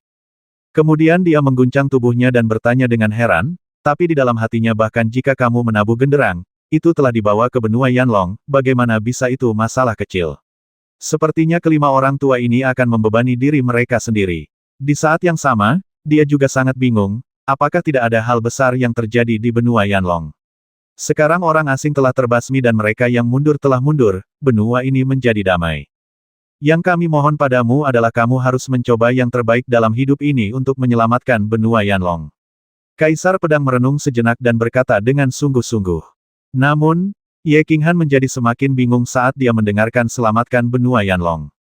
Mengapa menyelamatkan? Bisakah Anda menjelaskannya dengan jelas? Apa yang salah dengan daratan? Sepertinya tidak ada yang salah dengan daratan, kan? Salah. Pria, yang diam sejak masuk saat ini, Ye Ruoshui tiba-tiba berbicara, jejak penghinaan dan kemarahan yang mendalam melintas di matanya, dan dia menjadi sangat bersemangat. Kamu mengatakan bahwa kamu melihat benua yang damai, tetapi kenyataannya itu adalah hanya hal-hal yang dangkal, semua ilusi. Saya beritahu Anda ini. Nah, benua Yanlong ini awalnya adalah benua milik orang Yanlong, tetapi setelah perang pertama yang menghancurkan dunia dalam ribuan tahun, benua Yanlong bukan lagi milik kita. Kami, sekarang adalah sekelompok ternak yang dipelihara di penangkaran, dan sekelompok orang dapat dibasmi jika mereka mau, basmi hewan yang ingin Anda mainkan sesuka Anda. Setelah Ye Ruoshui selesai berbicara, sepertinya sudah menyentuh kenangan di hati kelima orang itu. Jejak kesedihan, jejak kesakitan, jejak penghinaan, jejak kesedihan dan kemarahan muncul di wajah kelima orang itu secara bersamaan. Bukankah daratan itu milik kita? Apakah kita hewan di penangkaran? Ye Qinghan melihat ekspresi beberapa orang, dan apa yang Ye Ruoshui katakan di mulutnya, ribuan tahun yang lalu. Perang yang menghancurkan dunia, dia samar-samar mengerti, tapi dia tidak yakin dan bertanya leluhur, maksudmu kota ilahi? Kota ilahi telah memperbudak orang-orang di daratan. Tapi kota ilahi tampaknya tidak terlalu peduli dengan urusan daratan. Haha, tidak peduli. Sebuah cibiran muncul di sudut mulut Ruoshui, dia menggelengkan kepalanya sedikit dan melanjutkan sejarah yang kamu tahu dan permukaan yang kamu lihat semuanya ilusi. Kamu harus jelas bahwa sejarah sering ditulis ulang oleh pemenang. Selama ribuan tahun apakah ketiga suku terus berperang? Sial, dalam pertempuran yang menghancurkan dunia, membantai tenaga kerja untuk mengalahkan yang kuat dari tiga suku, sehingga ketiga suku bisa hidup dalam damai dan membuat sumpah darah bersama. Itu omong kosong. Kota dewa tidak akan mengganggu urusan internal ketiga suku, yang bahkan lebih tidak masuk akal. Semakin banyak Ye Ruoshui berbicara, semakin dia menjadi bersemangat, dan dia benar-benar bersumpah biar ku beritahukan padamu, ribuan tahun yang lalu di benua Yanlong, ketiga istana telah hidup berdampingan secara damai dan damai serta harmonis. Coba pikirkan, ada begitu banyak orang kuat setingkat dewa di benua itu pada saat itu, dulu perang dimulai dan memicu pertarungan antar ahli tingkat dewa. Akankah benua ini tetap ada? Ada begitu banyak orang kuat di daratan yang berada di puncak tingkat dewa. Bagaimana Turenren bisa menekan mereka? Apakah menurut Anda dia benar-benar memilikinya? Roh orang menyebalkan, tubuh harimau mengejutkan seluruh dunia. Melayani, tidak mengganggu urusan dalam negeri. Bagaimana Anda mendapat masalah selama perang di istana? Ketika Tianlong membawa orang ke kota Tianyao, siapakah 4 penjaga itu? Apa yang dilakukan kota ilahi? Lalu apa kebenaran dari masalah ini? Semakin Ye Qinghan memikirkannya, kurung siku buka, tetapi Kaisar Pedang langsung menyela kebenaran dari masalah ini sangat sederhana. Tu adalah seorang penguasa yang diakui oleh alam dewa pesawat naga api. Dia telah menguasai informasi hidup dan mati seluruh benua Yanlong. Dia mengirim orang untuk menyebabkan perang antara 3 klan. Dan kemudian dia sendirian membasmi puluhan meter prajurit tingkat dewa di daratan di Gunung Suci, memaksa semua prajurit yang kuat di daratan untuk menyerah, dan dengan enggan menandatangani aliansi di bawah kota. Dan dia merumuskan aturan perang istana, dan perang diadakan setiap 30 tahun sekali. Faktanya, Itu bukan mediasi sama sekali. Perselisihan antara 3 klan. Tapi, dia mengumpulkan jiwa-jiwa yang mati untuk berlatih metode kejahatan gelap dan pemurnian pil jiwa. Setiap 30 tahun, satu generasi manusia tumbuh dewasa, dan kemudian mereka harus pergi ke Pulau Netherworld untuk mati dengan meriah. Mereka memperlakukan orang-orang di benua Yanlong sebagai binatang dan membesarkan mereka di penangkaran. Setiap 30 tahun, ketika hewan-hewan itu tumbuh besar, mereka dibasmi begitu saja. Perang rumah. Benar, Ye Qinghan tiba-tiba terbangun. Pada saat itu, dia menemukan fenomena aneh di dataran berdarah. Di dataran berdarah, dia tidak bisa menahan dorongan haus darah. Semakin banyak orang terbasmi, semakin gila mereka jadinya. Tampaknya baunya ada kualitas magis aneh yang membuat orang ingin membasmi. Dan setiap kali setelah perang, langit di atas dataran berdarah tiba-tiba menjadi berangin dan suram. Ternyata ada orang yang sedang mempermainkannya, dan ada pula yang menggunakan cara atau formasi khusus untuk mengumpulkan jiwa. Dia selalu terkejut bahwa perang antara elit dan rumah-rumah kacau hanya terjadi sekali setiap 30 tahun, dan pertempuran antara elit dan rumah-rumah kacau silih berganti. Sekarang setelah Kaisar Pedang mengatakannya, dia mengerti. Ini adalah rencana budidaya Tu, terhuyung dan terpisah seperti ini. Populasi di daratan tidak hanya tidak menyusut tajam, namun populasinya juga akan tetap sama. Apalagi perang yang terjadi setiap 30 tahun sekali membuat kebencian antar ketiga suku tersebut semakin dalam dan semakin tak terpisahkan. Dia dapat dengan mudah mengumpulkan jumlah jiwa maksimum setiap 30 tahun sekali. Membasmi semua orang sekaligus hanya dapat mengumpulkan puluhan juta jiwa. Tetapi jika dia melakukan ini sekarang, akan ada aliran jiwa yang terus-menerus dikumpulkan. Masyarakat di daratan Tiongkok telah menjadi nangui untuk disembelih. Ketika anak nangui sudah besar, separuh dari nangui dan anak nangui yang dipelihara akan disembelih. Kemudian nangui dan anak nangui yang diternakkan dibiarkan terus melahirkan anak nangui, lama-kelamaan anak nangui tersebut tumbuh besar dan terus disembelih, siklus ini terus berlanjut tanpa henti, dan daging nanguinya banyak. Kenapa tidak ada yang pergi untuk membasmi Tu? Untuk melakukan perlawanan. Meskipun Tu berada di puncak level dewa, begitu banyak orang kuat yang bisa membasminya jika mereka mencoba yang terbaik. Pikir Ye Qinghan tentang hal itu dan terasa sedikit luar biasa. Pembantaian telah terjadi di daratan selama ribuan tahun, dan telah terjadi lebih dari 1000 perang. Diperkirakan puluhan juta orang telah tewas. Mengapa tidak ada yang melawan? Di masa lalu, meskipun ada begitu banyak dewa di daratan, mereka bukan tandingannya, tetapi jika lusinan dewa bergegas maju dan menghancurkan diri sendiri, mereka dapat membasminya. Mengapa tidak ada yang melawan? Setidaknya 100 ahli tingkat dewa dari seluruh daratan bergegas ke kota dewa, tetapi pada akhirnya tidak ada yang selamat. Karena Tu adalah penguasa pesawat naga api yang diakui oleh alam dewa. Yang dia miliki hanyalah kemampuan yang sangat ajaib, yang diberikan kepadanya oleh alam dewa kehendak Tuhan. Siapapun yang memiliki aura pesawat naga api akan kehilangan 1/10 dari kekuatannya di hadapannya. Bagaimana menurut Anda ini pertempuran akan terjadi? Setiap orang yang pergi ke sana hanya akan melakukannya. Kamu bisa mati sia-sia. 1/10. Pantas saja. Kehendak Tuhan begitu menakutkan. Ye Qinghan ingat apa yang pernah dikatakan Tuan Lu. Jika dia berada di alam dewa, dia akan memiliki peluang 5% untuk mengalahkan Tu. Tetapi di pesawat naga api, ada 10 lawan yang dia tidak bisa kalahkan Tu. Tampaknya Tuan Lu telah berada di Gunung Luoshen selama ribuan tahun dan memiliki aura pesawat naga api. Tetapi Tuan Si juga sepertinya sudah lama berada di sini, bukan? Kenapa dia bisa mengalahkan Tu dengan mudah?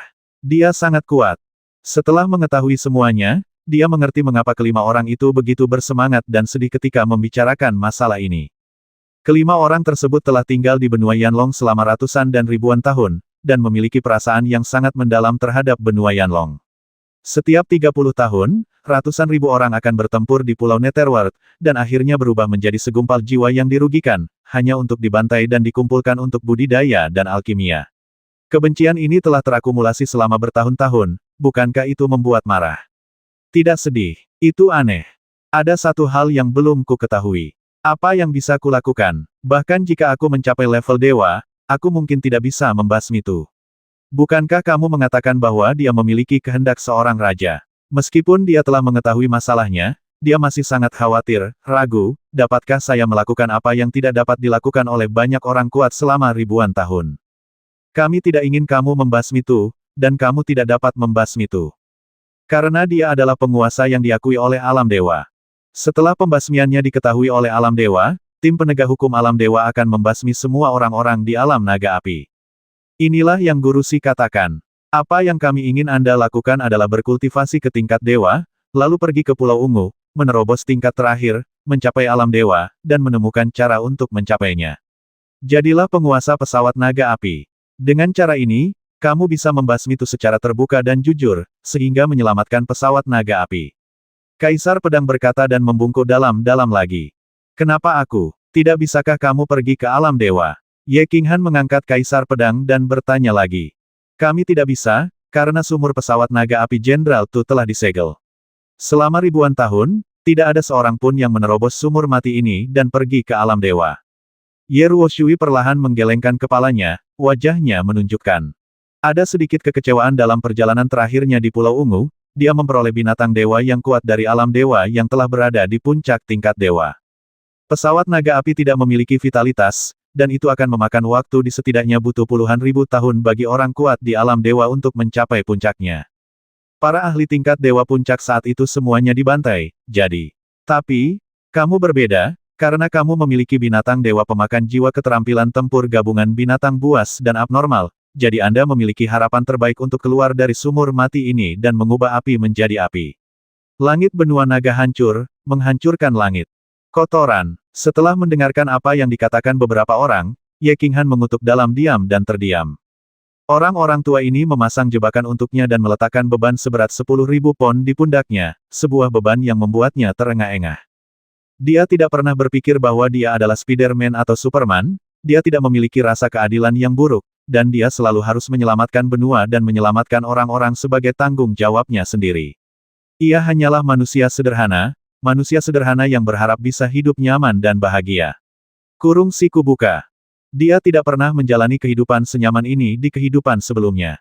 Dalam kehidupan ini, dia melakukan perjalanan melintasi waktu dan datang ke dunia ini, tapi dia sia-sia. Dia tidak percaya pada surga atau takdir. Dengan bantuan cincin jiwa yang ditinggalkan ayahnya, Xiao Hei dipanggil, dan dia berjuang keras berulang kali, menahan rasa sakit yang luar biasa berulang kali, dan bertarung hampir sampai mati berulang kali.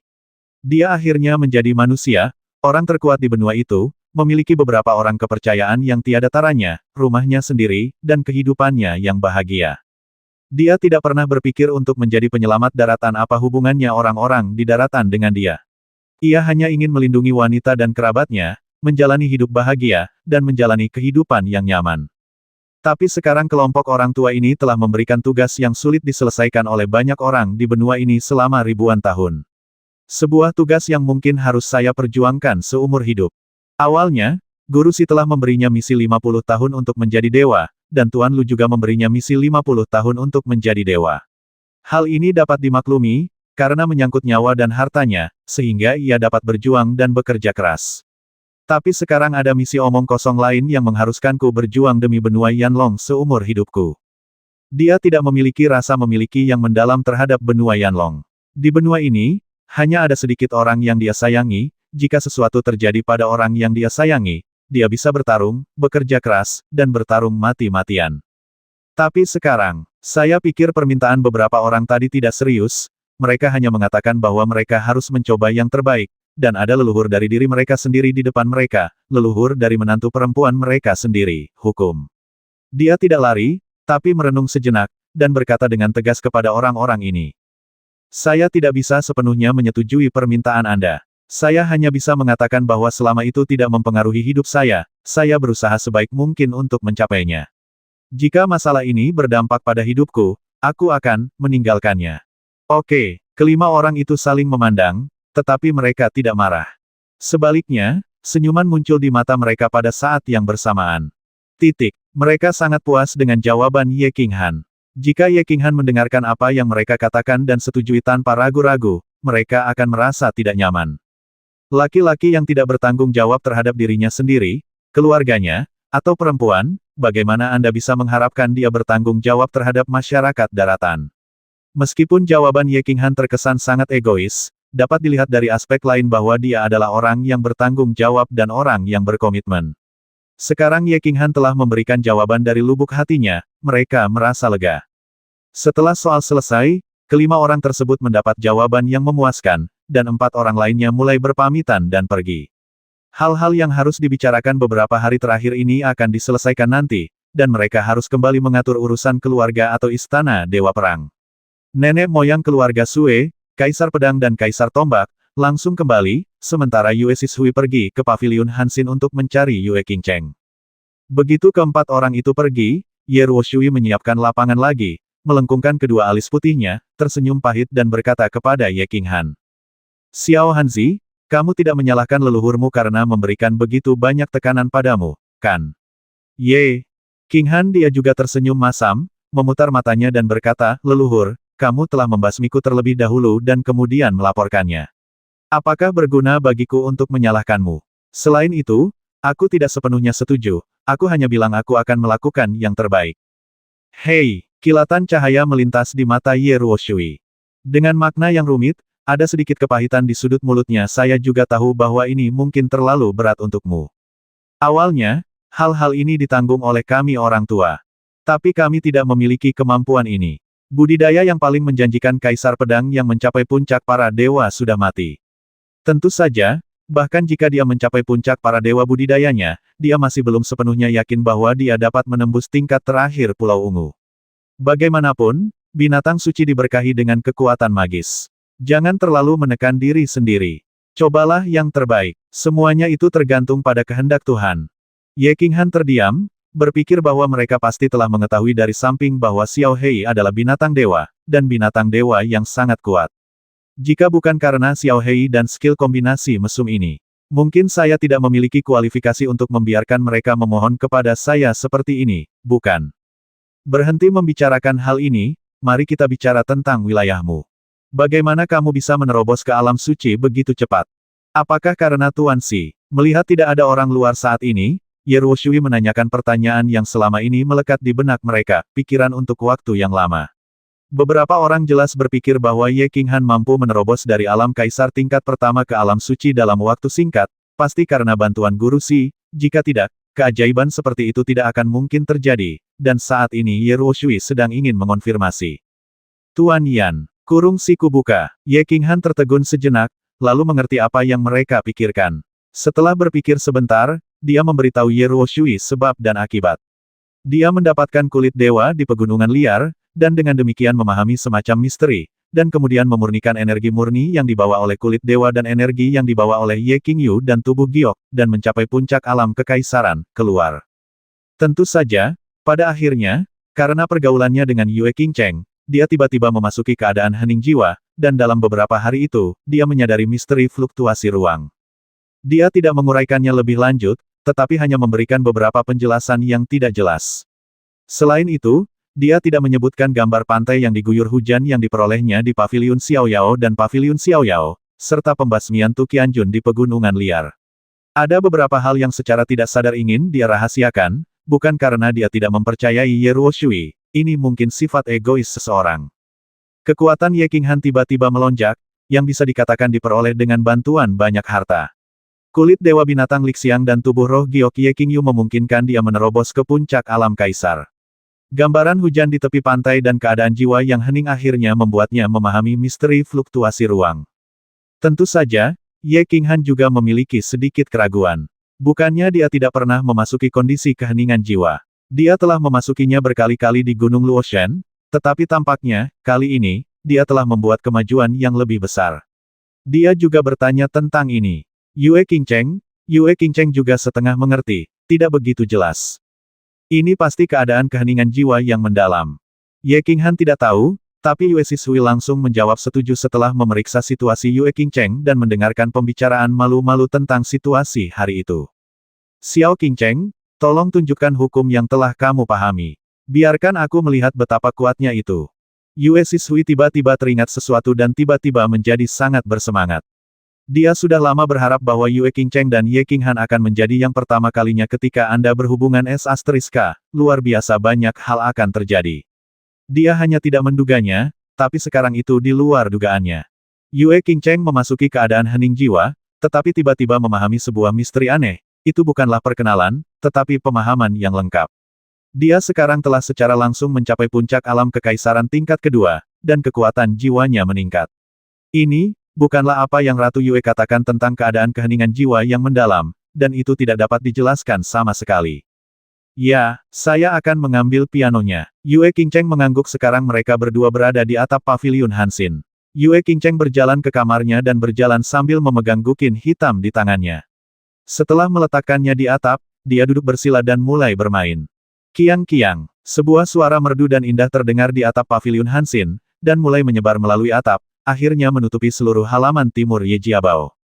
Tidak ada yang salah dengan suara pianonya, itu lagu liris biasa seperti pegunungan dan air yang mengalir, tapi masalahnya ada pada orang yang mendengar suaranya. Senyuman terkejut muncul di wajah Yue Sishui, mata musim gugurnya penuh dengan kemegahan. Ye Qingyu dan Ye Qingwu, yang sedang minum teh di paviliun Hansin, keduanya memiliki sedikit kebingungan di mata mereka pada saat yang sama, dan kemudian itu mulai terdiam dalam suara merdu piano. Perawat dan tukang yang baru saja kembali ke keluarga Ye di Dongyuan semuanya menghentikan apa yang mereka lakukan pada saat yang sama, jejak kebingungan muncul di mata mereka dan mereka berdiri diam. Setelah lagu berakhir, Ye Qingwu dan Ye Qingyu terus minum teh, tapi Ye Qingyu sedikit mengernyit karena bingung. Tetapi orang-orang di halaman timur terus sibuk dengan urusan mereka sendiri seolah-olah tidak terjadi apa-apa. Oke, sangat bagus, sangat bagus. Yue Sishui mengucapkan 3 kata bagus berturut-turut, dengan ekspresi kegembiraan di wajahnya, wajah. Warna selamat, Xiao Qingcheng, Anda telah benar-benar memahami hukum legendaris musik ilahi. Ini luar biasa. Anda adalah jenius kedua di daratan dalam ribuan tahun setelah Ye Qinghan, dan jenius kedua yang tidak perlu dipertanyakan lagi. 2 hari kemudian, hukum suara ilahi. Yue Qingcheng mengangkat kepalanya dan menatap Yue Sishui dengan heran. Dalam beberapa hari terakhir, dia bertanya-tanya hukum apa yang dia pahami. Bahkan ketika Ye Qinghan bertanya padanya, dia mengatakan kepadanya bahwa dia baru saja membuat sedikit terobosan karena dia tidak yakin. Sekarang dia tiba-tiba mendengar penjelasan Yue Sishui, dan dia terkejut. Pemimpin klan, bukankah kamu mengatakan bahwa hukum langit dan bumi hanya mencakup hukum tertinggi dan hukum unsur? Kategori manakah yang termasuk dalam musik ilahi ini milik hukum? Apakah itu lebih kuat daripada hukum tertinggi? Salah, hukum suara ilahi tidak termasuk dalam salah satu dari 2 kategori ini. Saya tidak begitu jelas tentang spesifiknya. Tercatat dalam buku harta karun yang Yuhu pergi sebelum dia pergi ke alam dewa.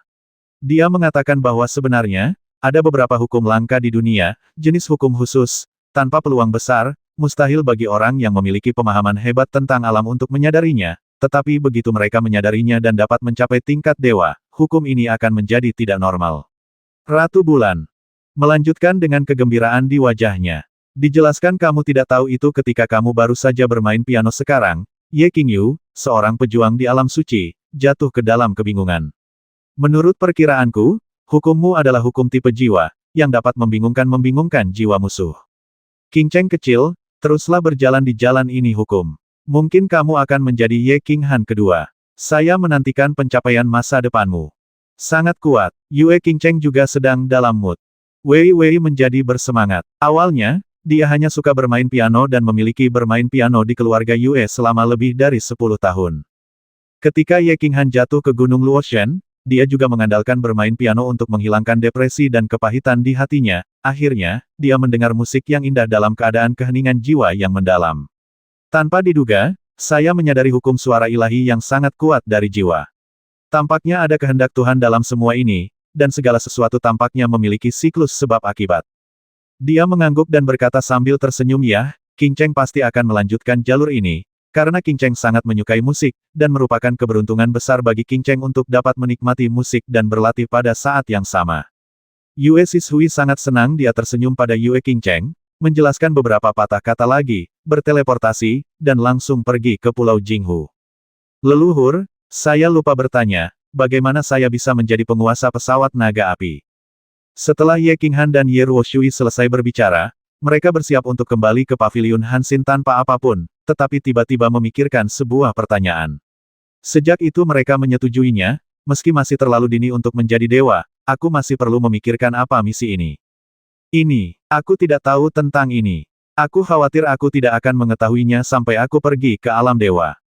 Oh, ngomong-ngomong, jika kamu punya waktu untuk bertanya pada Guru Si, seseorang yang sekuat dia pasti akan tahu.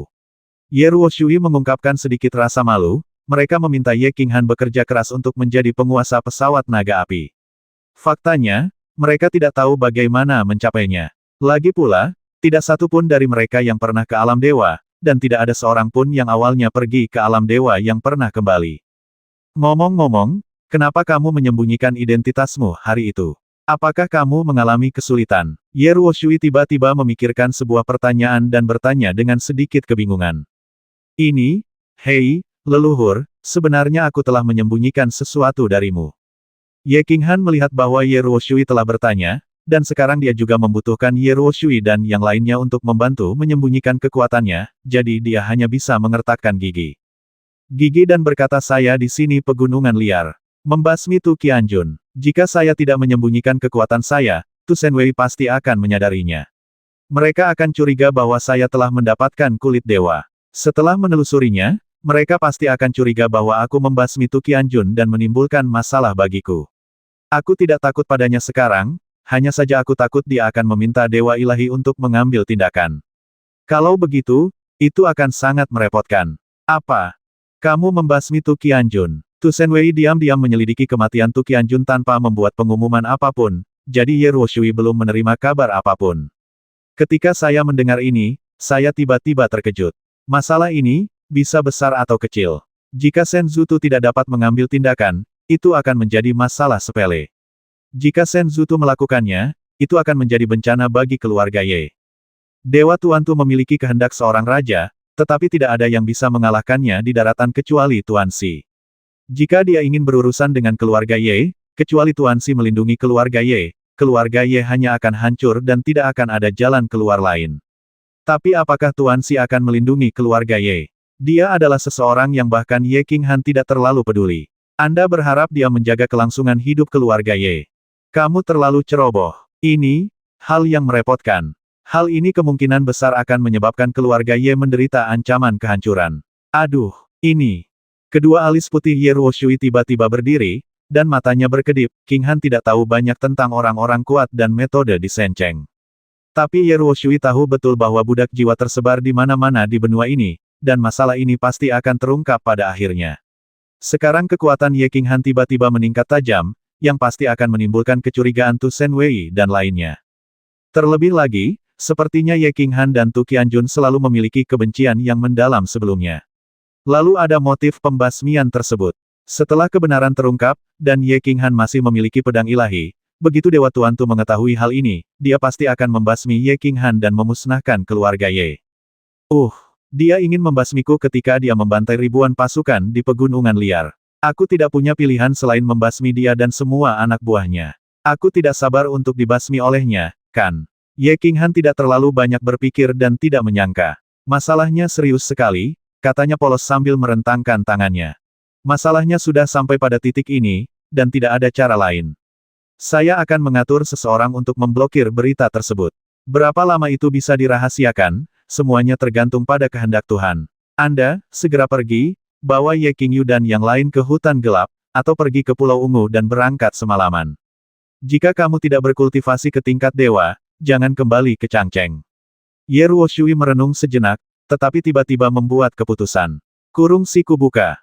Apakah ini sangat serius? Ye Qinghan tercengang. Dia sudah menganggap masalah ini sangat serius. Tak disangka, justru sampai pada titik di mana ia diminta pergi ke hutan gelap, dan pergi ke Pulau Ungu untuk menghindari bencana, ia sempat tak bisa menerimanya dan kaget.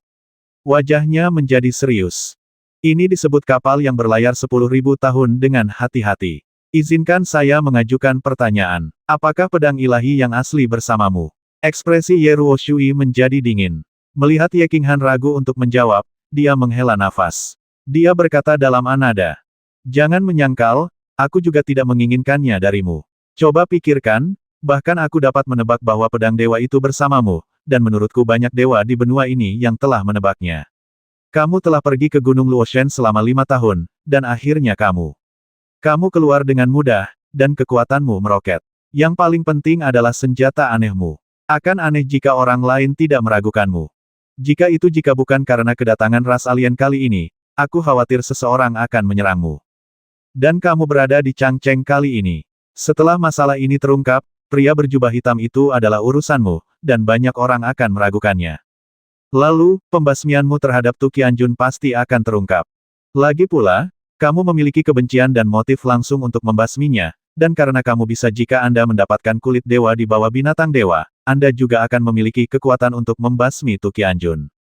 Selama kota dewa yakin bahwa kamu membasmi Tu Qianjun, maka dewa penguasa Tu akan memiliki alasan yang jujur untuk menyerangmu. Dia pasti akan berada di bawah panji balas dendam untuk Tu Qianjun, basmi kamu dan ambil pedang dewa. Jika kamu terus tinggal di Yejia, hanya ada dua konsekuensi. Pertama, kamu kemungkinan besar akan dibantai sampai mati, dan kedua, kamu kemungkinan besar akan melibatkan Yejia dan menyebabkan kehancuran Yejia. Ye Qinghan menyentuh hidungnya, dan butuh beberapa saat untuk kembali sadar. Wajahnya berubah menjadi tampilan pare. Analisis Ye Ruoshui baik-baik saja, tapi dia memikirkan banyak hal dengan terlalu sederhana. Dia mulai menyesali hidupnya yang menyedihkan. Dia baru saja meningkatkan kekuatannya dan membantu Dewa Perang membasmi alien yang tak terhitung jumlahnya. Dia tidak bisa terkenal di seluruh dunia. Sekarang tampaknya bahkan jika saya ingin menjalani kehidupan yang nyaman dengan menantu perempuan saya, hidup ini benar-benar sepi seperti salju. Dia merenung lagi sejenak, Ye Qinghan tersenyum pahit dan berkata dia membuat keputusan lalu pergi ke Pulau Ungu. Pergi ke hutan gelap rasanya seperti mengemis dan tinggal di bawah atap orang lain. Aku tidak menyukainya. Oke, kamu berkemas, ucapkan selamat tinggal pada Tianlong dan yang lainnya, dan beritahu aku kapan kamu siap. Aku akan membawamu untuk berteleportasi secara langsung. Ye Ruoshui sebenarnya berharap Ye Qinghan akan pergi ke kastil kegelapan. Lagi pula, dia memiliki hubungan dengan Xiao Hei, apapun yang terjadi, Tuan Si pasti akan menjaganya. Tapi Pulau Ungu relatif merupakan tempat paling aman sekarang setelah Ye Qinghan memutuskan, dia tidak bisa berkata banyak. Jangan. Sekarang setelah dia mengambil keputusan, Ye Qinghan tidak begitu terjerat, dengan sedikit kekejaman di wajahnya, dia melambaikan tangannya dan berkata, kamu tidak bisa membawaku ke sana, tidak hanya bisa kamu tidak membawaku, dan ketika aku sampai di Pulau Ungu, kamu harus meminta keluarga untuk memasang pemberitahuan untuk mengeluarkanku dari keluarga Ye selamanya, dan memberitahu dunia bahwa aku tidak akan ada hubungannya dengan keluarga Ye di masa depan. Keluarga Ye tidak bertanggung jawab atas tindakanku. Ini, oke, bagaimana kamu sampai ke sana? Pulau Ungu berada di sebelah timur pulau tersembunyi. Kurung siku buka.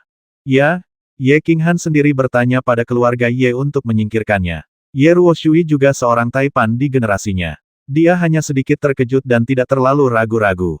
Sekarang Ye Qinghan telah berbicara, itu tidak masalah. Bagaimanapun, anggota keluarga Ye hanya perlu setuju dengan Ye Qinghan di dalam hati mereka, yang terburuk adalah mereka akan membiarkan dia mengenali leluhurnya dan kembali ke klan di masa depan. Hei, aku punya caraku sendiri. Kamu tidak perlu khawatir tentang keselamatanku. Apakah kamu lupa, bagaimana aku menghilang beberapa hari yang lalu? Ye Qinghan terkekeh, tetapi tidak menunjukkannya. Lagi pula, Tuan Lu tidak suka terlalu banyak orang mengetahui keberadaannya, demi keselamatannya. Dia tidak terlalu khawatir. Selama dia mengendalikan Xiao Yao Ring, membuka pintu dan memasuki paviliun Xiao Yao, itu setara dengan memasuki ruang kecil yang mandiri. Begitu dia masuk, pintunya menghilang. Apakah dia masih takut dibantai oleh Tuhan? Kali ini dia pergi ke Pulau Ungu karena dia takut akan terlalu membosankan bagi Ye Qingyu dan mereka bertiga untuk tinggal di paviliun Xiao Yao sepanjang hari. Jika tidak, dia bahkan tidak ingin pergi ke Pulau Ungu dan hanya akan berlatih di paviliun Xiao Yao. Leluhur, tolong kirim saya ke paviliun Hansin. Mulai sekarang, Anda harus menghargainya. Ye Qinghan akhirnya berlutut langsung di depan Ye Ruoshui, membungkuk 3 kali, dan mengucapkan selamat tinggal. Yah, jangan terlalu khawatir. Mungkin segalanya tidak akan terlalu pesimis, dan aku sering mengajak orang ke Pulau Ungu untuk menemuimu. Ye Ruoshui memandang Ye Qinghan dengan rasa bersalah, mengangkatnya dengan kedua tangan, dan tersenyum sedikit di sudut matanya, agak lembab. Anak ini, baru berusia 21 tahun, namun ia telah mengalami begitu banyak penderitaan, dan kini ia harus menghadapi tantangan yang lebih besar, dan bahu kurusnya masih harus memikul beban yang begitu berat. Meski dikatakan mereka yang bisa bekerja keras, jika memungkinkan, dia lebih suka menanggung semua kesulitan dan beban tersebut. Di antara pria, ada beberapa hal yang tidak memerlukan terlalu banyak kata. Ye Ruoshui dan Ye Qinghan saling memandang, mengangguk dan tertawa pada saat bersamaan. Kemudian Ye Ruoshui langsung berteleportasi dan membawa Ye Qinghan ke paviliun Hansin. Mengucapkan selamat tinggal pada Ye Ruoshui, Ye Qinghan berjalan ke aula paviliun Hansin dan melihat sekeliling dengan penuh nostalgia. Ye Qinghan langsung dipindahkan ke halaman belakang, Tempat Ye Qingyu dan yang lainnya sedang minum teh dan menikmati sinar matahari sore. Saudaraku, Ye Qingyu adalah orang pertama yang menyadari penampilan Ye Qinghan dan dengan cepat berdiri dan berteriak gembira. Yue Qingcheng dan Ye Qingyu juga meletakkan cangkir mereka dan berdiri sambil tersenyum. Halo, tiga wanita cantik. Bolehkah saya mengajukan pertanyaan? Ye Qinghan terkekeh, mengulurkan tangan, dan tiba-tiba berkata dengan sungguh-sungguh kepada mereka bertiga-tiga wanita cantik, kamu bersedia menemaniku dalam pengembaraanku. Akhir dunia.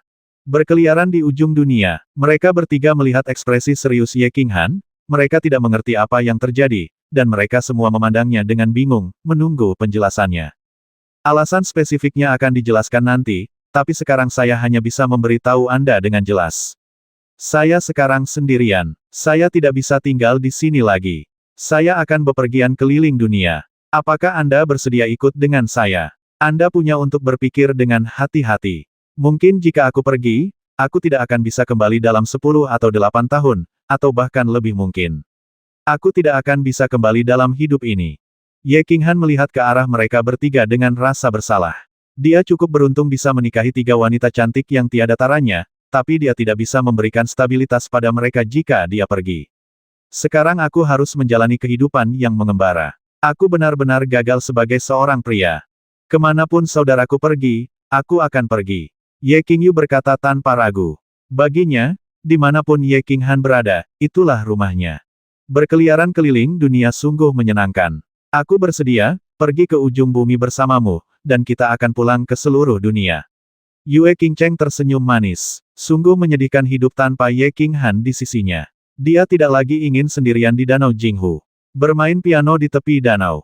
Tidak bisakah aku benar-benar kembali? Nada suara Ye Qingyu tegas, tetapi wajahnya sedikit pahit. Lagi pula, jika dia benar-benar tidak bisa kembali dalam kehidupan ini, dia tidak bisa tidak mati di depan lutut kakeknya, Xiao Xiao. Jika kakeknya gagal mati 100 tahun kemudian, dia akan membenci dirinya sendiri seumur hidupnya. Oke, ini wanita Ye Qinghanku. Sebenarnya, aku menemukan, aku tidak punya apa-apa di dunia ini, aku hanya punya kamu dan Xiao Hei. Tapi, itu sudah cukup. Kurung siku buka. Bibir Ye Qinghan memudar menjadi senyuman, senyuman ini sangat cerah dan sangat memuaskan. Secercah cahaya tiba-tiba muncul di matanya, dan dia tiba-tiba menjadi bangga dan berkata dengan serius kata demi kata jangan khawatir, saya akan melakukan yang terbaik untuk membiarkan Anda kembali ke benua Yanlong sesegera mungkin, dan pada saat yang sama waktunya, saya akan melakukan yang terbaik untuk membiarkan Anda kembali ke benua Yanlong sesegera mungkin. Semoga Anda memiliki hidup yang bahagia. Setelah mengatakan itu, Ye Qinghan menyentuh cincin Xiao Yao dengan tangannya, dan dua kotak giok muncul dari udara tipis di tangannya. Dia menyerahkan dua kotak giok masing-masing kepada Yue Qingcheng dan Ye Qingyu, dan berkata sambil tersenyum ini Tuan Si. Hadiah pernikahan untukmu. Ini adalah dua kristal ilahi yang berada di puncak alam surgawi. Kalian dapat memurnikannya. Setelah memurnikan, kalian bertiga pada akhirnya akan mencapai puncak alam surgawi. Kristal saleh. Mereka berdua terkejut, hampir kehilangan cengkeramannya dan menjatuhkan kotak giok. Mereka mengetahui hal ini karena Ye Qingyu sedang memurnikan kristal ilahi, pada saat ini, levelnya lebih tinggi daripada Ye Qinghan, dan mereka mendengar bahwa dia bisa menjadi dewa dalam beberapa tahun. Benda ini tak ternilai harganya. Hei, aku, Ye Qingyu, bisa menjadi pembangkit tenaga listrik tingkat dewa suatu hari nanti. Aku juga pembangkit tenaga listrik tingkat dewa di puncak para dewa. Ye Qingyu tidak bisa melepaskannya dan bermain dengan kotak giok. Faktanya, dia sedikit cemburu pada Ye Qingyu di dalam hatinya. Alasan mengapa dia bekerja begitu keras adalah karena dia tidak ingin tertinggal dari kekuatan Ye Qingyu agar tidak ditinggalkan oleh Ye Qingyu ini adalah mentalitas anggur asam dari pikiran bawah sadar wanita kecil itu. Setelah menyempurnakan kristal ilahi ini, dapatkah saya terus memahami hukum aslinya? Yue Qingcheng tidak terlalu senang, tetapi malah mengajukan pertanyaan aneh. Ini, Ye Qinghan berkedip bingung, dan Jian Yue Qingcheng bertanya dengan serius. Kemudian dia mengirim pesan kepada Tuan Lu untuk bertanya, dan setelah beberapa saat dia mengangkat bahu dan berkata, tidak, setelah Anda memurnikan kristal ilahi, Anda hanya dapat memahami misteri di dalam kristal ilahi, dan Anda tidak dapat lagi mempraktikkan yang asli, hukum. Oh, itu saja. Kalau begitu aku tidak menginginkan kristal ilahi ini. Kamu dapat memberikannya kepada orang lain. Yue Qingcheng melontarkan sedikit kekecewaan, lalu tersenyum, merasa sedikit lega, dan melemparkan kristal ilahi itu kepadanya dengan santai. Malam itu terang dan dingin, seolah-olah ada mainan yang dibuang. Mengapa? Tanda tanya. Ye Qinghan dan Ye Qingwu saling memandang, berkedip tak percaya, dan bertanya dalam diam. Ye Qinghan juga secara khusus menyentuh dahi Yue Qingcheng untuk melihat apakah dia sedang pilek atau sakit. Apa ini? Ini adalah kristal ilahi yang dapat dengan mudah mencapai tingkat dewa. Yue Qingcheng hanya ragu-ragu sejenak dan langsung menolak. Jika Ye Qinghan tidak berjanji pada guru Si bahwa dia tidak dapat memurnikan kristal ilahi menjadi dewa, dia sendiri yang akan memurnikannya secara langsung. Tidak ada alasan, karena aku menyukai hukum langit dan bumi yang aku praktikkan sekarang, dan aku tidak ingin mengubahnya. Qinghan, aku sangat yakin dengan apa yang kuinginkan, jangan khawatirkan aku. Yue Qingcheng mengangguk dengan tegas, suara ilahi yang dia latih hukum adalah hobinya. Dia tidak ingin melepaskan hobinya. Sesederhana itu. Oke, karena kamu yakin, maka aku akan memberikan kristal ilahi ini kepada kakekku, dan membiarkan keluarga Ye memiliki malaikat pelindung tambahan. Ye Qinghan tidak memaksa, mengambil kembali kristal ilahi, dan bersiap untuk memberikannya kepada Ye Tianlong. Memberi keluarga Ye tambahan wali tingkat dewa, dapat dianggap sebagai hadiah bagi keluarga Ye yang membesarkannya selama bertahun-tahun. Setelah membuat keputusan, dia tiba-tiba merasa santai, melihat sekeliling, dan akhirnya mengangkat tangannya dengan senyum cerah, dan berkata kepada mereka bertiga, Xiao Yu, kamu dan Qingcheng pergi mengemasi barang-barangmu, Xiao Wu dan aku akan pergi ucapkan selamat tinggal kepada kakekku, dan kemudian, ayo kita berkeliling dunia bersama semua orang. Gunung di belakang Ye Jia, Ye Tianlong dan 3 orang lainnya sedang duduk-duduk di loteng, minum teh dan mengobrol. Meski ketiganya terluka, mereka jelas dalam semangat yang baik.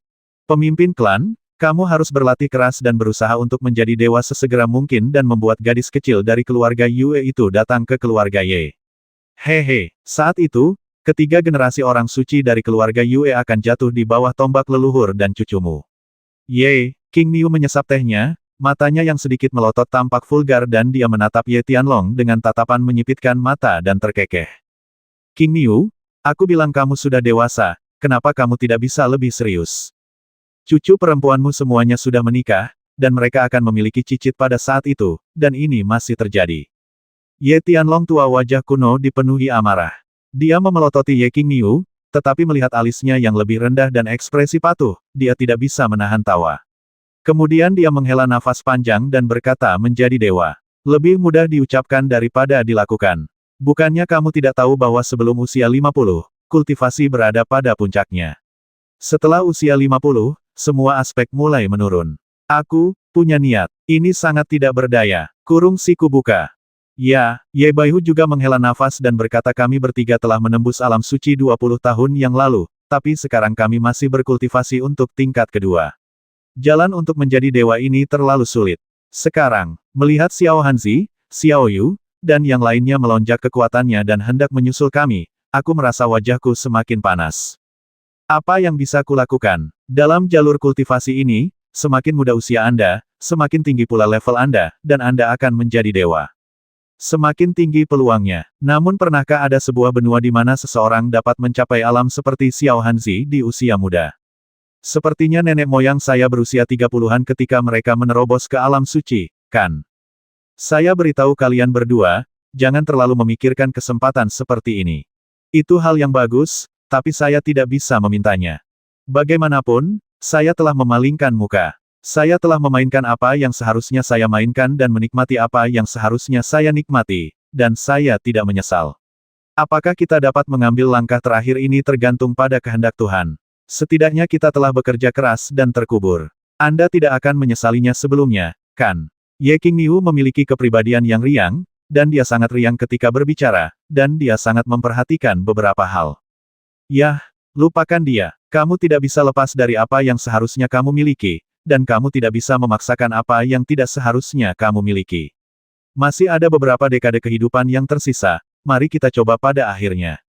Ye wajah Tianlong yang kuno dan tegas terungkap dengan senyum masam, Ye King Miu tidak menyesal, tapi dia melakukannya. Hanya saja dia belum pandai mengungkapkannya. Yue Sishui selalu menjadi luka di hatinya yang tidak akan pernah bisa disembuhkan. Fiuh. Pada saat ini, sebuah suara terdengar di udara di kejauhan. Mereka bertiga berhenti berbicara di saat yang sama, lalu berdiri sambil tersenyum dan berjalan menuju pintu.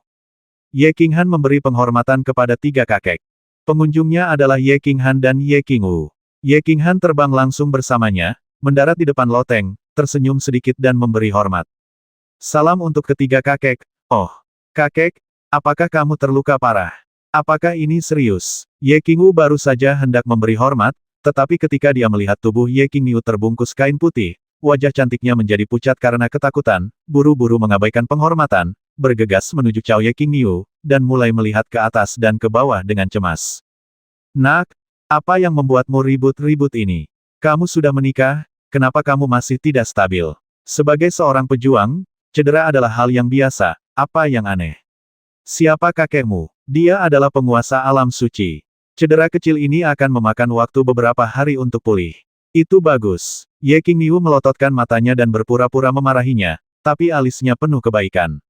Dia jelas tidak ingin kehilangan muka di depan Ye Tianlong, Ye Baihu dan Ye Qinghan. Kakek Qingyu, ini adalah 10 botol obat penyembuhan berkualitas tinggi. Oleskan pada lukamu dan itu akan sembuh dalam 1 hari. Ye Qinghan sudah menyiapkan dan meminta 10 botol obat penyembuhan ilahi dari Tuan Lu, obat yang baik telah diserahkan. Dia tahu bahwa Ye Qingwu akan sangat khawatir jika dia melihat cedera Ye Qingyu, dan dia mungkin harus tinggal beberapa hari lagi. Kakek, cepat masuk dan aku akan memakaikannya untukmu. Ye Qingwu mengambil botol itu, berpikir untuk segera pergi, air mata memenuhi sudut matanya, dan dia membantu Ye Qingyu dan berjalan masuk. Setelah bekerja keras, obat penyembuh ini memang ajaib, begitu dioleskan, lukanya cepat sembuh dengan kecepatan yang terlihat dengan mata telanjang. Ye Tianlong dan Ye Baihu tidak punya pilihan selain menghapusnya atas desakan Ye Qinghan. Akhirnya, ketiga tetua kembali ke aula, dan Ye Qinghan meminta Ye Qingwu untuk menemani mereka bertiga tanpa penjelasan apapun. Sebaliknya, dia langsung beraparate ke paviliun Hanxin dan membawa Yue Qingcheng dan Ye Qingyu bersamanya. Bang! Atas sinyal Ye Qinghan, mereka berempat berlutut di depan tiga tetua dan melakukan upacara paling khusyuk berupa 3 busur dan 9 kotao di benua itu. Ketiga tetua itu bingung, dan Ye Qingwu bahkan menangis. Itu sangat berantakan sehingga Ye Qingyu sangat cemas hingga dia hampir melarikan diri. Tiga kakek, Qinghan akan membawa mereka pergi dari Changcheng nanti. Setelah pergi, aku tidak tahu kapan aku bisa kembali untuk memenuhi baktiku kepada kalian bertiga. Jangan buru-buru bertanya, tunggu sampai aku selesai bicara. Ini itu adalah sesuatu yang nenek moyang saya dan saya putuskan bersama. Adapun alasannya, nenek moyang saya akan memberi tahu Anda. Kami mengucapkan selamat tinggal hari ini dan saya tidak tahu kapan kami akan bertemu lagi. Saya berharap ketiga kakek akan melakukannya jaga baik-baik. Tentu saja, jika kalian bertiga kakek punya waktu, kalian bisa datang. Begitu saya melihat Zidao, saya akan mencoba yang terbaik untuk kembali ke Changcheng sesegera mungkin. Ye Qinghan juga menitikkan air mata meskipun dia jarang melihat ketiga tetua dalam 15 tahun pertama hidupnya. Zui Xinyuan setelah itu, ketiga tetua selalu sangat baik padanya, terutama sebelum dia jatuh ke Gunung Luoshan, raungan Ye Qingyu dan Ye Tianlong membuatnya merasa cinta tulus mereka padanya. Tentu saja, ini mungkin ada hubungannya dengan peningkatan kekuatannya yang tiba-tiba, tapi setidaknya sejak saat itu, dia mulai menerima ketiga orang ini. Ini adalah kristal ilahi dari puncak para dewa. Kalian bertiga dapat memilih salah satu dari kalian untuk memperbaikinya. Ini adalah hadiah dariku sebelum pergi. Kurung siku buka. Setelah mengatakan itu, Ye Qinghan mengeluarkan Cian Giok kotak itu diserahkan kepada Ye Tianlong, dan mereka bertiga dirobohkan lagi. Pada akhirnya, Ye Qingwu, yang menangis dalam kebingungan, menekan kesedihan di hatinya dan berbalik dan pergi dengan tegas. Ye Qinghan tahu bahwa dia hanya bisa menyelesaikan kekacauan dengan cepat saat ini, jika tidak, dia mungkin tidak bisa pergi selama beberapa hari. Ini, Patriark, apa yang terjadi? Ye Qingyu ingin mengejarnya, tetapi dihentikan oleh Ye Tianlong. Dengan mata melotot, dia menginjak tanah, wajahnya penuh iritasi. Ran meraung. Mengapa kamu begitu cemas, Qingyu? Tidakkah kamu mendengar Xiao Hanzi berkata bahwa kita bisa pergi ke Pulau Ungu untuk menemui mereka di masa depan? Aku sudah mengirim pesan kepada leluhur, dan aku akan bertanya padanya kapan dia datang. Hei, apa yang terjadi? Ini serius apakah kamu akan berlindung di Pulau Ungu? Ye Tianlong menatap tajam ke arah Ye Qingyu, seolah menyalahkannya karena acuh tak acuh. Saat ini, Ye Baihu masih dikejutkan oleh kristal dewa puncak yang diberikan Ye Qinghan kepada keluarga Ye. Mereka berdua terbangun ketika Ye Tianlong mengatakannya. Ye Qinghan baru saja membuat kemajuan besar dan menyelesaikan krisis besar untuk rumah Dewa Perang, tapi sekarang dia pergi dengan tergesa-gesa. Selain itu, mereka bertiga juga memikirkan pakaian aneh Ye Qinghan dan dengan sengaja mengubah suara saat dia membasmi alien, mungkinkah dia dalam masalah besar dan bahkan keluarga Ye tidak bisa melindunginya. Karena, dia membasmi Tu Qianjun, jadi dia harus pergi. Jika tidak, keluarga Ye akan hancur. Pada saat ini, Ye Ruoshui tiba-tiba berteleportasi, menghela nafas dalam-dalam, dan berkata tanpa daya kirimkan perintah untuk menutup segala sesuatu di luar Changcheng hari itu. Siapapun yang membicarakan masalah ini akan dikeluarkan dari keluarga Ye. Dalam kasus yang serius, basmi mereka di tempat. Sesaat kemudian, sebuah kereta mewah besar tanpa tanda apapun diam-diam meninggalkan gerbang timur Changcheng menuju kejauhan. 390.